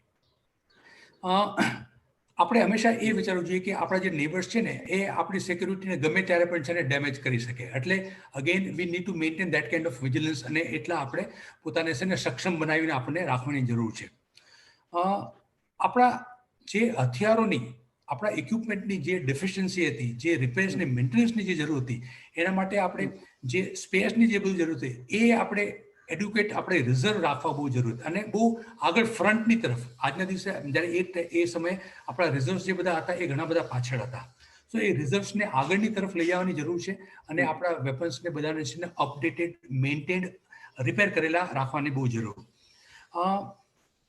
આપણે એ જમાનામાં જે શરૂમાં આપણને તકલીફ થઈ કે ફિલ્ડ ગન્સ જે છે કે બોફોર્સ ગન્સને લઈ જવામાં, કેમ કે આર્ટરી રોડ્સ બધા હતા નહીં, તે બહુ તકલીફ થતી. તો આપણું છે ને એકદમ લાઇન ઓફ કંટ્રોલ સુધી કે લાઇન ઓફ એકચ્યુઅલ કંટ્રોલ, આજના દિવસે ચાઇનાની વાત કરીએ છીએ. સો બધી જગ્યાએ આપણા મેઇન રોડ જે છે અને આર્ટરી રોડ્સ છે એ બધા એટલા કેપેબલ હોવા જોઈએ કે આપણું ટોટલ વોર મશીનરી છે ને ત્યાં જઈ શકે, એવું ઇન્ફ્રાસ્ટ્રક્ચર બનાવવાની બહુ જરૂર છે. અને આપણે છે ને આપણી જેટલી પણ પોસ્ટ છે એને ક્યારેય ખાલી કરવાની જરૂર, આપણે ક્યારેય ખાલી ના કરવી જોઈએ. સો આમાંથી જે અમુક લેસન છે બધા, આપણે જે બધા પ્રકારના આજના દિવસે જે સિચ્યુએશન છે એ પ્રમાણે કારગિલની અંદર પર્ટિક્યુલરલી આપણે છે ને એ પછી ક્યારેય આપણી પોસ્ટ ખાલી નથી કરી. આપણે ત્યાંના રોડ ઇન્ફ્રાસ્ટ્રક્ચર એ બધું ઇમ્પ્રૂવ કર્યું છે. ઇવન હોસ્પિટલ્સની મેડિકલ ફેસિલિટી આપણે ત્યાં ઇમ્પ્રૂવ કરી છે. આ જે પર્ટિક્યુલર પોઈન્ટ હું કહેવા માંગતો હતો કે જ્યારે ત્યારે બધા લડતા હતા તો એક સ્પેશિયલ વિન્ટર ક્લોધિંગની જે જરૂર હોય છે, અને જે માણસો બધા જે ગયા છે તો એમની પાસે ઇક્વિપમેન્ટ નહોતું, તો આજના દિવસે બધાને સ્પેશિયલ વિન્ટર ક્લોધિંગ પણ આપવામાં, જે એક સિયાચીન ગ્લેશિયરની અંદર જેવા ટાઈપનું ઇક્વિપમેન્ટ હોય છે, જેવા ટાઈપના ક્લોધિંગ હોય છે, એવા ટાઈપની સ્પેશિયલ ક્લોધિંગ છે ને ત્યાં બધાને આપવામાં આવતી હોય છે. એની સાથે સાથે સ્પેશિયલ રાશન્સ પણ, નોર્મલ રાશન્સ હોય છે કે ભાઈ નોર્મલ એક જવાન કે એક ઓફિસરને દિવસમાં છે ને 2.5 કિલો રાશન મળતું હોય છે, પણ એના સિવાય છે ને કેમ કે ત્યાંની સિચ્યુએશન એવા ટાઈપની હોય છે, સો એક સારા રાશનની જરૂર છે કે ચલો તમે નોર્મલ રાશન તમે રાંધી ના શકતા હોય કે તમારે વધારે કેલરીઝની જરૂર છે to beat that particular winter, તો અરાઉન્ડ 800 થી 900 ગ્રામ તમને છે ને વિન્ટર રાશન્સ પણ તમને આપવાના એના પછી છે ને ચાલુ થયા છે. જ્યારે જ્યારે પણ આપણે ટ્રુપ્સને વાપરીએ, એક્લેમેન્ટેશનની વાત કરીએ કે ભાઈ સાહેબે વાત કરી કે આપણે ઓલ ઓફ અ સડન છે ને એ એરિયામાં ના જઈ શકે, આપણે ધીરે ધીરે આપણી બોડીને છે ને એની ત્યાંની એ હાઇટની એ ઓક્સિજન લેવલની ક્ષમતા આપણે છે ને વધારીને આગળ વધવાનું હોય. તો જ્યારે જ્યારે પણ આપણે કોઈ ઓપરેશનમાં આપણે જઈએ તો છે ને હંમેશા એક્લેમેન્ટાઇઝ ટ્રુપ્સને જ વાપરે, ઓલ ઓફ અ સડન બહારથી લાવીને એ લોકોને આવા ઓપરેશનમાં વાપરવા ના જોઈએ. સો અને આર્મીને છે ને વધારે યંગ બનાવવાની જરૂર, કેમ કે આપણને આ યુદ્ધે દેખાડ્યું કે છે ને young leaders they actually won this war, તો આર્મીને વધારે યંગ બનાવવાની જરૂર છે. તો આના પછી જ્યારે આપણું 7th પે કમિશન ને બધું આવ્યું છે, તો એમાં આપણે જોયું છે કે આપણા જે યુનિટના જે બધા સીઓ જે બધા બને છે અર્લીયર, જ્યારે હું મારી વાત કરું કે આસિફ સાહેબની જ્યારે આપણે વાત કરીએ તો અમે ગ્રુપ કેપ્ટન છે કે ભાઈ કર્નલ હતા, અમે 20, 21, 22 વર્ષની સર્વિસે અમે બનતા હતા. સો આજના દિવસે તમે જુઓ કે આર્મીમાં કર્નલ છે કે ગ્રુપ કેપ્ટન બધા 15-16 વર્ષે બધા બની જતા હોય છે. સો આપણે મતલબ ગવર્મેન્ટે after pay commission, 6th pay અને 7th પે કમિશન પછી છે ને યુઝ્યુઅલી તમને જે આઈએએસ કે આઈપીએસ અધિકારી છે એમને ક્લોઝ લાવવાની કોશિશ કરી છે કે એ લોકો બધા જ્યારે 4-5 વર્ષે એસપી બની જતા હોઈએ છે, તો અહીં આપણે એવું કર્યું છે કે લોકો ચલો 5 વર્ષમાં એક ઓફિસર મેજર બની જાય અને 13 વર્ષે છે ને લેફ્ટનન્ટ કર્નલ બની જાય અને 15-16 વર્ષે કર્નલ બની જાય. સો you are trying to maintain કે તમારી પાસે જે એક રિસ્પોન્સિબલ લીડરશિપ જે છે એ યંગ વાળી હોય, જે છે ને તમને છે ને આવી રીતે લડાઈ જીતીને દેખાડી શકે. હિરણભાઈ. ઓકે, હવે આપણે અશુભાઈ તમે બે વાત કરી મહત્વની. એક તો હમણાં છેલ્લા સવાલના જવાબમાં એક તો કે ગફલત, આપણે અગાઉના અનુભવના આધારે કહીએ કે પાકિસ્તાન હોય 99માં, કે ડોકલામ હોય 2017માં કે 2020માં, પહેલા નેપાળ અને ચીન. હવે આપણે થોડા મને લાગે શિફ્ટ થઈએ કારગિલથી ફર્ધર ઈસ્ટ તરફ, જેને આપણે લડાખનો પૂર્વ ભાગ કહીએ છીએ, જ્યાં આપણે સિયાચીન હોય, અક્સાચીન હોય, એ એરિયા તરફ સરકીએ અને આપણે ગલવાન વેલીની વાત કરીએ અત્યારે જે ચાલ્યું છે થોડું. અને એ પેલા હિતેન આપણે થોડા ફોટોગ્રાફ્સ જોઈએ એ એરિયાના.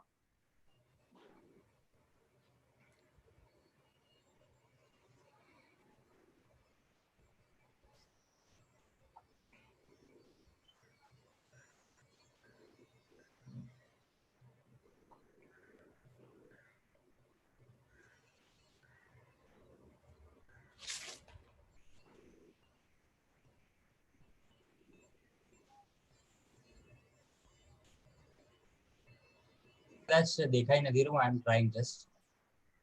ઓકે, જો તો દેખાય છે? ના નહીં.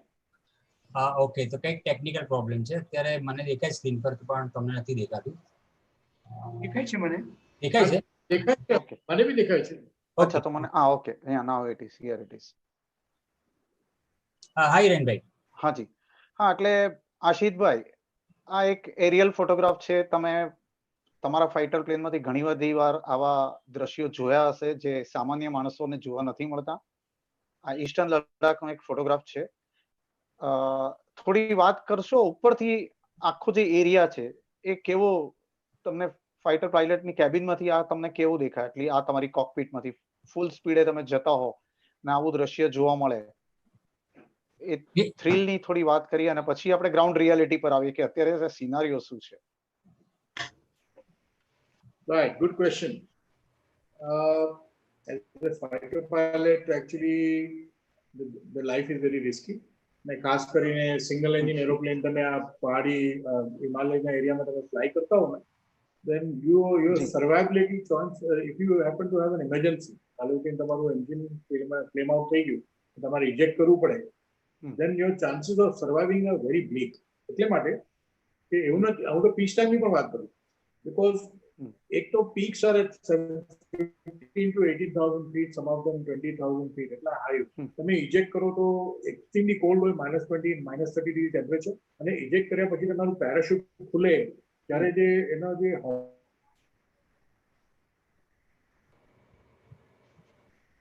very fast. So આ બધી એરિયામાં risk is huge, much more than normal પ્લેન્સમાં આપણે જ્યારે બીજા એરિયાઓમાં ફ્લાય કરતા હોય.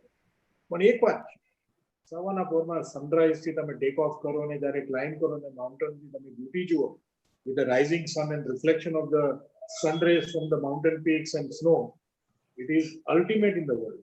No money can buy this, I can assure you. Okay. That feeling of happiness to see that is worth taking off every morning at 6 o'clock. We don't mind. એટલું રણિયામનું એટલું beautiful હોય છે. So if risk aside, the job and the beauty of this part of the world is amazing, outstanding in the world. અને ખાસ કરીને you are above the peaks, તમે K2 ને mount Everest ને બધાના માઉન્ટેન્સ તમે જુઓ, પછી તમે હમણાં પિક્ચરમાં જોયું કે everything is so white and snow covered, you can't make out which is small. પણ અમારી પાસે મેપ્સ હોય છે. હવે તો એરોપ્લેન બી બહુ મોડર્ન થઈ ગયા, એટલે navigation system tell you exactly ક્યાં છો, ઇન્ટરનેશનલ બોર્ડર ક્યાં છે, બધું કહેવાય. અને it's most beautiful. As you go further to the east, the terrain becomes even more difficult. એટલે ખાસ કરીને સિયાચીન ને એની બિયોન્ડ પિક્ચરમાં તમે એ બાજુ ડિસ્ક્રાઇબ કર્યું. So when you come specific question, I'll cover some part of હમણાં શું થઈ રહ્યું છે. Let's હા, હવે આપણે આકાશ પરથી સીધા ગ્રાઉન્ડ રિયાલિટી પર આવીએ. ગ્રાઉન્ડ રિયાલિટી આવી છે. આ કાળો મીંડ પહાડ છે, પાછળ એકદમ બર્ફીલા પર્વતો છે. આ એક ટિપિકલ લડાખની ખાસિયત છે કે અમુક પર્વત પર બરફ ન હોય, અમુક પર હોય. ગ્રીનરી તો ત્યાં છે જ નહીં. તો આ અને આની પછીની હિતેન જો સ્લાઇડ આપણે દેખાડી શકાતી હોય તો અહીંયા આપણા સોલ્જર્સ ચડી રહ્યા છે ને આ જુઓ કઈ હાલતમાં એ લોકોએ એક નાળું છે અને પડો તો ખબર નથી કેટલા ફૂટ નીચે તમે જાઓ, 2-3 હજાર ફૂટ કેટલા નીચે જાઓ. પણ આ સિચ્યુએશન છે. તો આશિષભાઈ હવે પાછા તમારે પાસે આવીએ કે તમે જે ડિસ્ક્રાઇબ કરવા માંગતા હતા એ સિચ્યુએશન શું છે, હકીકત ગ્રાઉન્ડ સિચ્યુએશન શું છે? ઓકે, તમે 15 જૂનની વાતો સાંભળી આપણે, શું થયું જ્યારે એ લોકો ડીએસ્કેલેટ કરતા હતા. તો આપણી army was trying to check કે એ લોકો ખરેખર પાછળ જતા રહ્યા કે નહીં. જ્યારે આપણી સીઓ અને એની જે જવાન સાથે એ લોકો જોવા ગયા ત્યારે એ લોકોને મારવામાં આવ્યા. 20 people, we lost 20 odd people. અને લાઈક હસમુખભાઈ સાહેબ ચાઇનીઝ સાઈડ તો ઘણા બધાની જાન ગઈ, પણ હજી એ ફિગર બહાર નથી કાઢતા, એ લોકો આપતા નથી કોઈને કહેતા. Air wise in the air force side અમારી ડિપ્લોયમેન્ટ ઇમિડિયેટલી થઈ ગયેલી ટુ સપોર્ટ ધી આર્મી. અમારા નાવ હવે compare to Kargil in 1999 today 2020 we are far more capable, more modern planes in terms of fighters, transport and helicopters. આજે અમારી પાસે Apache કરીને એક અટેક હેલિકોપ્ટર કહેવાય, એ વર્લ્ડનું one of the best helicopter. Two propellers વાળું મોટું હેવી લિફ્ટ એરોપ્લેન છે જે બોફોર્સ ગન હવે એની જ એક બીજી ગન છે, એનું નામ છે M777, જે કેરી કરીને સૌથી ઉપર પહાડોમાં જઈને પોઝિશન કરી શકે છે. C-130 કરીને એરોપ્લેન છે આપણી પાસે, જે શોર્ટ બેસિસ શોર્ટ રન્સમાં ટેક ઓફ કરી દે, શોર્ટ રનવેમાં ટેક ઓફ કરી શકે, કાચા રનવે પર ટેક ઓફ કરી શકે. આગળ અમે એક મોટું એક એરફીલ્ડ ઓપરેટ કર્યું છે ને કહેવાય DBO, અને એ ચાઇના બોર્ડરની બિલકુલ બાજુમાં છે, ઉપર સિયાચીન મિશનની ઉપર. તો આપણા ટ્રુપ્સને સપોર્ટ કરવા માટે we are far more prepared, because ત્યાં તમે 300-200 કિલોમીટરનો જે રસ્તો કરવા માટે તમને 3 દિવસ લાગી જાય. એટલું બધું ડિફિકલ્ટ ટેરેન છે, difficult to drive on those road. But નાઉ આપણી હેલિકોપ્ટર અને ટ્રાન્સપોર્ટ ફ્લીટ એટલી આગળ વધી ગઈ છે કે we are able to support the ground force, army troops in very short time. બીજું C-17 કરીને એક મોટું પ્લેન અમે લીધું, જે IL-76 10 પ્લેન ચલાવતા છે. Those are also extremely capable planes, જે અમે લેહ સુધી લઈ જઈએ. આજે તમે પણ જે લેહના એરિયામાં ગ્રાઉન્ડ ટ્રુપ્સને સપોર્ટ કરવા માટે, if I'm not wrong, close to 50 to 100 crores રૂપિયાનો દિવસનો ખર્ચો છે. That is the amount of money the government spends. Hasmukh may be able to give you better figure exactly, but it is hundreds of crores rupees worth of effort. Support has to be provided in terms of rations, other supplies, medical facilities, clothing. It is not an easy task, but that is the kind of effort the nation is putting in to support the land, ground forces, and the air force and marine to look after our sovereignty and our safeguard our borders. આશિષભાઈ, તમે જે air strip ની વાત કરી, ડીબીઓ દૌલતબેગ ઓલ્ડી, એ કદાચ હું માનું ત્યાં સુધી વર્લ્ડની સેકન્ડ હાઈએસ્ટ એર સ્ટ્રીપ છે કે હાઈએસ્ટ છે? 16,000 સમથિંગ ફીટ પર. I think it is second highest ship, and our operational motor plane was one of the first. જ્યાં ટ્રાન્સપોર્ટ પ્લેન આપણે લેન્ડ કર્યું શરૂઆતના N-32 કરેલું, હવે C-130 પણ કરવા માંડ્યા છે. એટલે we are now improving the capability. Like Smook was saying, infrastructure ની ઉપર બહુ attention આપ્યું છે. CDS નો આવવાથી એક જાતનું જોઈન્ટ ડિસિઝન લેવા માંડ્યું, જે મેં કીધું ડેપ્થ વધી ગઈ આપણી. CDS, IDS કરીને ઇન્ટિગ્રેટેડ ડિફેન્સ સ્ટાફ, આ બધા મળીને હવે it's a combination of all three services jointly proposing, and thereafter implementation that will be here. Today's environment માં જે આજે ગવર્મેન્ટનો જે સપોર્ટ છે to the armed forces, it is the ultimate and the best we can imagine. The kind of freedom we have. આજે તમે જાણો છો કે આપણે જ્યારે બી કોઈ જાતની ફાયરિંગ થાય છે તો army has been told please give befitting reply. They don't have to wait for clearance from New Delhi to કે ભાઈ જવાબ કે આને શૂટ કરી નહીં કર્યું. They have been told please go ahead and make sure that they get a befitting reply. આવી freedom પહેલા આવા વર્ષોમાં નથી, આજે છે. અને DPO of course as I said is one of the most operationally highest elevation and very difficult to operate, but we have managed to do it. તો હસમુખભાઈ, ગલવાન પર આવીએ. આ છેલ્લો સવાલ આપણો આજના વાર્તાલાપનો. ગલવાન વેલી ચાઇના સાથે જે અત્યારે ચાલી રહ્યું છે, હજી કહેવાય છે કે હજી ત્યાં 2-3 એવા પોઈન્ટ છે. એક તો પેંગોંગ લેક, જે 3 ઇડિયટ્સના છેલ્લા શૂટિંગ જ્યાં થયું હતું, છેલ્લા દ્રશ્યો, એને કારણે બહુ પોપ્યુલર થયું છે. ઘણા બધા લોકો ત્યાં પછી જતા થયા છે. તો ચીન સાથેની બોર્ડર પર ઈસ્ટર્ન લડાખ આપણે જેને કહીએ છીએ, કે એકદમ ઉપર કારાકોરમ પાસે જે ડીબીઓ કોમોડોર સાહેબે કીધું કે ત્યાં આપણું સૌથી હાઈએસ્ટ, જે ઇન્ડિયાનું એટલીસ્ટ હાઈએસ્ટ એર સ્ટ્રીપ છે. સેકન્ડ ગલવાન વેલી જે વચ્ચે છે, અને નીચે પેંગોંગ લેક. આ ત્રણ આખી જે ઈસ્ટર્ન લડાખની જે આપણી બોર્ડર છે 1100 કિલોમીટર જેટલી, ત્યાં અત્યારે સિચ્યુએશન તમને શું લાગે છે કે કેવી છે ચાઇના સાથે? આપણે પાકિસ્તાન તરફથી હવે ચાઇના પર આવ્યા છીએ આપણા છેલ્લા સવાલમાં. માય ટેક ઓન ધીસ, હિરેનભાઈ, સિચ્યુએશન છે ને એટલી જલ્દી ઠીક થવાની નથી. જી, એ લોકો પાછળ જવાના નથી, અને ઓબ્વિયસલી જ્યારે પાછળ ના જાય તો આપણે પણ પાછળ જવાના નથી. સો એકોર્ડિંગલી છે ને એ જગ્યાએ આપણું બિલ્ટઅપ ઓલરેડી ચાલુ છે.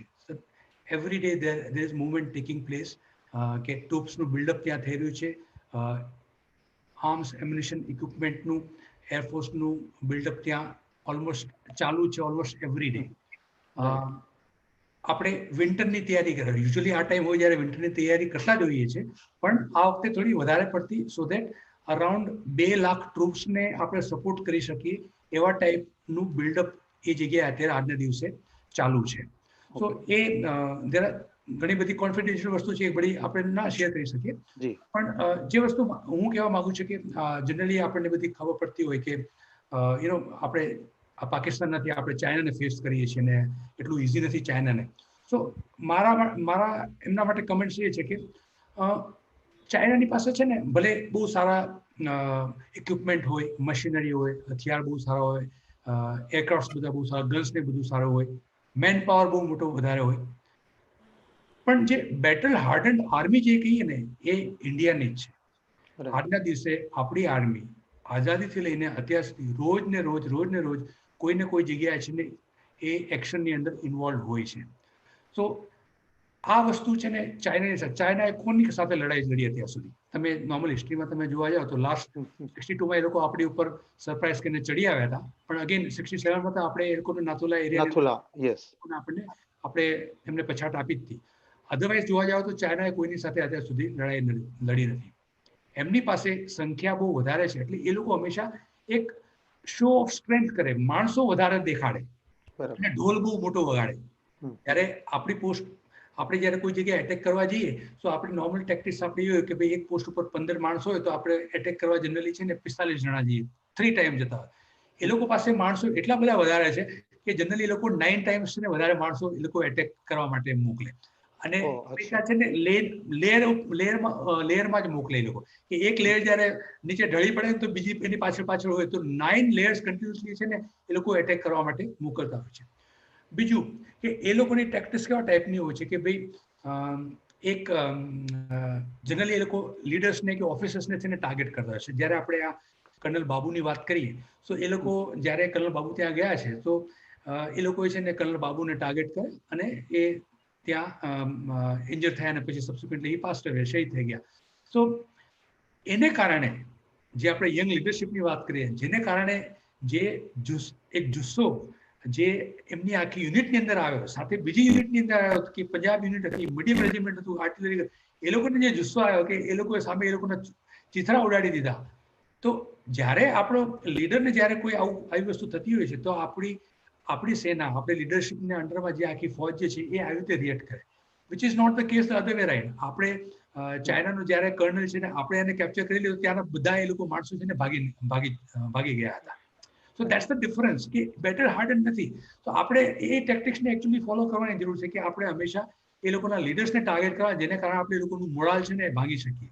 અને બાકી એક્લેમેન્ટેશન આપણે હંમેશા ઘણા વર્ષોથી છે ને જ્યારે પણ આપણે લડાઈમાં જઈએ તો આપણે એક્લેમેન્ટાઇઝ થઈને જતા હોય છે. આપણી આર્મી કોઈ પણ યુનિટ હોય એને બધા એરિયા જોયેલા, જંગલ જોયેલા છે, પહાડો જોયેલા છે, ડેઝર્ટ જોયેલા છે. એટલે આપણી આર્મી બધી જગ્યાએ છે ને ઓપરેટ કરેલી હોય છે, which is not the case. એ લોકોને ત્યાં આવું નથી હોતું. એ લોકો જનરલી લોકલાઇઝ ટ્રુપ્સ છે ને એ લોકો લોકલ આર્મીની સેફટી, લોકલ એરિયાની સેફટી કે સિક્યુરિટી માટે રાખતા હોય. જ્યારે કે આપણી આર્મી મહારાષ્ટ્રની you will find them in Ladakh, તંબી છે, સાઉથ ઇન્ડિયાના છે, યુ વિલ ફાઇન્ડ ધેમ એ લોકોને લદાખમાં ડિપ્લોય કરેલા છે. સો that is the kind of difference. So I wish to assure everybody કે આખો દેશ છે ને લીડરશિપ આપણી સાથે, આખો દેશ આપણી સાથે છે. સો ક્યારે છે ને આ પ્રોબ્લેમ આપણને ત્યાં આવવાનો નથી. બિલ્ડઅપ અને પ્રિપેરેશન એ પ્રમાણે આપણી છે ને સારી એવી ચાલુ છે. I don't think there is going to be any 62 જેવું નથી થવાનું. They can't take us the way they took us in 62. Hirenbhai, I'll tell you something about the Air Force side. Just to add, જેવી રીતે આર્મીની preparation ને જે battle hard છે ને એ રીતે જસ્ટ ટુ ક્લેરિફાય કે એરફોર્સનું જે વોર ફાઇટિંગ પોટેન્શિયલ છે ચાઇનાની સામે આ છે, એ જ રીતે જે એ લોકો પાસે નંબર છે એ લોકો બહુ ડીપ છે. એ લોકોના નિયરેસ્ટ એરફિલ્ડ જે છે પણ 1000 કિલોમીટર દૂર છે. આપણે બધા પાસે ડિપ્લોય થયેલા છે. આપણી પાસે એવા સારા એરોપ્લેન્સ ને tactics છે કે we are able to counter them with no problem, no major issue. Right. So in this whatever is happening at the moment in that area, Akshay Chinni taraf, Air Force ની preparation is extremely well managed with in support of the army. અને કાલે ઉઠીને જો મોટી escalate થઈ જાય તો we are well capable. અને એટલે સુધી પણ છે કે આજે કાલે ઉઠીને બેઉ તરફથી પાકિસ્તાન અને ચાઇના બેઉની પણ ઘણીવાર એક સ્ટ્રેટેજિક તરીકે વિચાર આવે. આર્ટિકલ 370 ના એવોલ્યુશન પછી એ લોકોને વિચાર કરી શક્યો કે તમે ચાઇના પેલી બાજુથી ઈસ્ટથી આવે ને પાકિસ્તાન આમથી ને આપણે કાશ્મીર એરિયાને કેપ્ચર કરી શકે, એ બધી સ્ટ્રેટેજી લોકો વિચારી કરી શકે. But we are prepared. we have the wherewithal, we have deployed, we have the exact number of aeroplanes to take care of them. અને એ રીતે અમારી તૈયારી પૂરી છે. જે રીતે આર્મી હવે આટલા લોકોને ડિપ્લોય કરી છે, air force is also deployed in the bases in the north. હા, શું કહે તમે કંઈક આપને કંઈ ઉમેરવું છે? હાજી. સો જેમ મેં પહેલા વાત કરી, આશીષ સાહેબે જે વાત કરી, સો અગેન ફર્ધર ક્લોઝિંગ રિમાર્ક્સમાં મારે I was just wanted to close with જે આપણો ભગવદ્ ગીતાનો જે ચેપ્ટર 4 નો શ્લોક છે, 7મો ને 8મો, યદા યદા હિ ધર્મસ્ય વાળ, એ જે શ્લોક જે છે કે જ્યારે પૃથ્વી ઉપર ધર્મની હાનિ થાય છે, અધર્મની વૃદ્ધિ થાય છે અને પાપીઓ અને પાપ વધી જાય છે, ત્યારે શ્રી કૃષ્ણ ભગવાન જન્મ લે છે.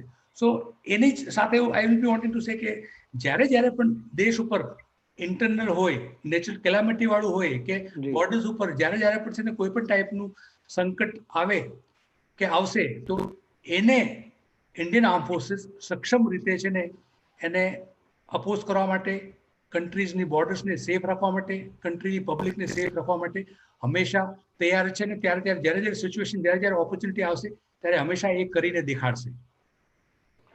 અજુભાઈ, તમે બહુ સાચી વાત કરી કે યુદ્ધ જ્યારે થાય ત્યારે પણ યુદ્ધ સિવાયના દિવસોમાં આપણે તો જોયું છે, અમારે મુંબઈમાં ટેરર એટેક થી લઈને કોઈ પણ નેચરલ કેલામિટી પણ આવી છે. લાતુર અર્થક્વેક હોય, કચ્છનો અર્થક્વેક હોય, કે પૂર આવતો હોય, કેરળમાં લાસ્ટ યર બહુ મેસિવ પૂર આવેલા, ત્યારે આર્મી હંમેશા, એટલે કોઈ પણ ડિફેન્સ ફોર્સિસ હંમેશા મદદમાં હોય છે. અને તમે જે બેટલ હાર્ડનેસની વાત કરી આપણી આર્મીની, તો મને કહેવા દો કે ઇન્ટરનેશનલ પીસ કીપિંગ ફોર્સ જે છે, આપણું આંતરરાષ્ટ્રીય શાંતિ સેના જે છે, અત્યાર સુધી કદાચ ભારત નંબર 1 કન્ટ્રી છે જેના 50 થી વધુ મિશન્સ વર્લ્ડ ઓવર ગયા છે. અને અત્યારે પણ કેટલી બધી જગ્યાએ ભારતની સેના અલગ અલગ કન્ટ્રીઝમાં, પર્ટિક્યુલરલી આફ્રિકામાં, આફ્રિકા કોન્ટિનેન્ટમાં તો ઘણા બધા દેશો એવા છે, કે વેસ્ટર્ન એશિયામાં પણ ઘણા દેશો છે કે જ્યાં કોઈને કોઈ દેશમાં ઇન્ડિયન ડિફેન્સ ફોર્સનું કોઈને કોઈ યુનિટ ફરજ પર હોય જ છે. તો દેટ સ્પીક્સ વોલ્યુમ અને value of the Indian defence forces, કે આપણું રેકોગ્નિશન, આપણી ડિફેન્સ ફોર્સિસનું રેકોગ્નિશન વર્લ્ડ ઓવર પર રેવાઈ રહ્યું છે. દુનિયાની દરેકે દરેક તાકાત જે છે, અમેરિકા હોય કે ચીન પણ કદાચ અત્યારે ડરતું હશે, અત્યારે એવું લાગે છે કે 1962 નથી, એ લોકોને પણ હવે એક વાસ્તવિકતાનો અનુભવ થયો હશે કે 1962 જેટલું આસાન નથી અત્યારે, કારણ કે એ રીતે આપણા સશસ્ત્ર સેનાનીઓ બધા દરેક મોરચે લડી રહ્યા છે. તો heads of two both of you, અને કાંદિવલી રિક્રિએશન ક્લબ તરફથી આપ બંનેને અને કારગિલના તમામ યોદ્ધાઓને ખૂબ ખૂબ ખૂબ ખૂબ આભાર આપ બંનેનો. Over to Hiten. ખૂબ ખૂબ આભાર હિરેનભાઈ. ખરેખર આ બંને વડીલોને સાંભળીને ઘણું બધું શીખવા મળ્યું. જે વન લાઇનર બહુ જ કે ભાઈ સર્વિસ બિફોર સેલ્ફ, આ બહુ જ મોટી વાત છે. એ કદાચ નાગરિક તરીકે એ આપણે કદાચ એટલા સક્ષમ નથી એને ઇમ્પ્લિમેન્ટ કરવામાં અથવા તો એની ગંભીરતા સમજવામાં. હું તો ચિત્રલેખા સાથે ઘણા વર્ષોથી સંકળાયેલો છું. મેં 6 વર્ષ પહેલા એક લેખ લખેલો, મારી પહેલા જ પાને કોલમ આવે છે પલક, કે જો લશ્કર તો એનું કામ બહુ સરસ કરી જ રહ્યું છે, પણ જો નાગરિકમાં જો શિસ્તનું અનુસરણ કરવા માટે જો કરવું હોય ને, તો જેમ અમુક કન્ટ્રીઝમાં છે એમ 1 વર્ષની મિલિટરી ટ્રેનિંગ ફરજિયાત કરવી જોઈએ આપણા અભ્યાસક્રમમાં. આ જો 1 વર્ષની સ્કૂલમાં ટ્રેનિંગ આપવામાં આવે તો એ બાળક જ્યારે નાગરિક બનશે ને, ત્યારે એનો આખો જોવાનો ઝોક બદલાઈ જશે આર્મી પ્રત્યે, દેશ પ્રત્યે. આજે દેશ સેવા જેટલી સૈનિકોમાં હોય છે, એનો એક અંશ પણ જો નાગરિકોમાં આવે તો બહુ જ મોટી ક્રાંતિ થઈ શકે, બહુ મોટો ફરક પડી શકે. હું ખૂબ ખૂબ આભાર માનું છું. અને લેસન્સ ટુ લર્નમાં પણ ખરેખર બંને વક્તાઓએ જે આખો સાર આપ્યો છે, અનબિલિવેબલ છે. અને આશિષભાઈ જે કીધું એ તો મને જોવાનું મન થયું કે સવારનો 6 વાગ્યાનો સૂર્યોદય, અનબિલિવેબલ. અમારા કવિને તો સૂર્યોદય, સૂર્યાસ્ત જોડે વધારે લગાવ હોય, અને ડેફિનેટલી અનબિલિવેબલ. આટલા ફૂટની ઊંચાઈએ અમે ટ્રેકિંગમાં ગયા છે, 10,000 ફૂટની ઊંચાઈએ જવાનું થોડોક ટાઈમ માટે થયું છે, પણ આ તો લદ્દાખની અને આ કારગિલની આખી જુદી જ વાતો આવી. અને યંગ લીડર્સની જે વાત છે એ ખરેખર બહુ જ મોટી વાત છે, બહુ મોટું ઓબ્ઝર્વેશન છે આપણા ભવિષ્ય માટે. હું બધા જ વક્તાઓનો બહુ જ આભાર માનું છું. કેઆરસી વતી કન્વીનર ચંદ્રેશભાઈ શાહ, દીપક સંઘવી જેઓ સતત આ પ્રોગ્રામને કન્ઝ્યુમ કરી રહ્યા છે, ભાવેશ મહેતા, કિરીશ ચેડા અને શ્રી સંજય શાહ જે કેઆરસી ના પ્રમુખ છે. આ તમામ વતી હું ખૂબ ખૂબ આપનો આભાર માનું છું. અમે આ પ્રકારના જે નેશનાલિસ્ટ કહી શકાય એવા, સિન્સિયર કહી શકાય એવા, સિરિયસ કહી શકાય એવા, મનોરંજન નહીં પણ મનોમંથન કહી શકાય એવા પ્રકારના ટોક શો કરીએ છીએ. આ આદરણીય આશિષભાઈ અને આદરણીય હસમુખભાઈ તથા મિત્ર છતાં પણ વાલા એવા હિરેનભાઈ, જે સતત એમના વગર આ કાર્યક્રમ શક્ય જ નહોતો. આપ સૌનો ખૂબ ખૂબ આભાર. અને ભગવાનને ઈચ્છા કરીએ કે કોઈક સારા પ્રસંગે મળવાનું થાય અને સ્ટુડન્ટ્સ માટે કશુંક અમે ઓર્ગેનાઇઝ કરીએ જે તમારી પાસેથી ઘણું બધું શીખી શકે આપના અનુભવ ગાથામાંથી. ખૂબ ખૂબ આભાર. Thank you.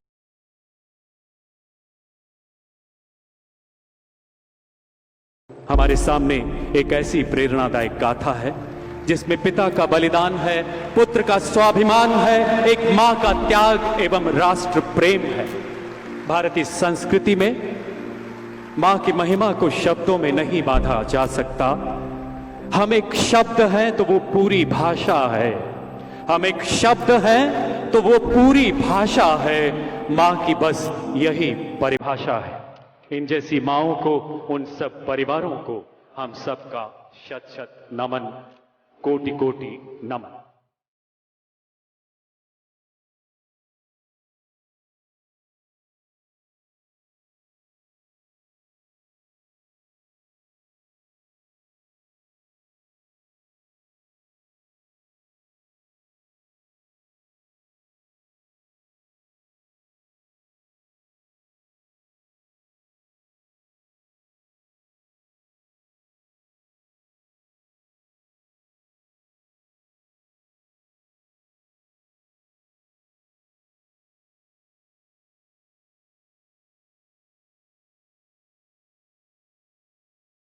प्रेरणा मेरे पिता का बलिदान रहा है 1999 13 जून बैटल ऑफ तोरलिंग जो भारत और पाकिस्तान के बीच जो युद्ध हुआ था उसमें मेरे पिता शहीद हुए। लांस नायक पद पे थे उस समय, वो मेरी प्रेरणा बनी, उनका बलिदान है। उसके बाद माँ का संघर्ष जो रहा है, हमें मिलिट्री स्कूल में भेजा, इस तरीके से हमें माहौल वातावरण मिला है। उसके बाद मैंने ग्रेजुएशन की, मैंने CDS का एग्ज़ाम क्लियर किया और मैंने इंडियन मिलिट्री एकेडमी ज्वाइन की। ये सफ़र रहा है मेरे जीवन का और यही मेरी प्रेरणा भी रही है।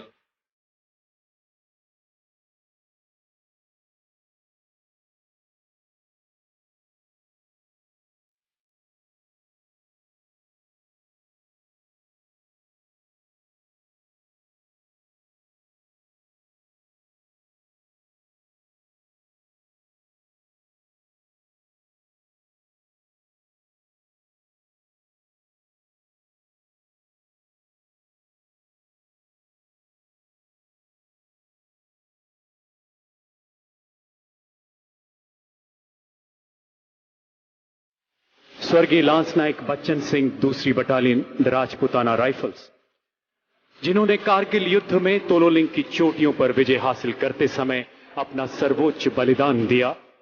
उनकी धर्मपत्नी श्रीमती कमलेश बाला और बेटा लेफ्टिनेंट हितेश, जिन्होंने अपने पिता की बटालियन में ही कमीशन प्राप्त करते हुए अपने माता पिता के सपनों को साकार किया।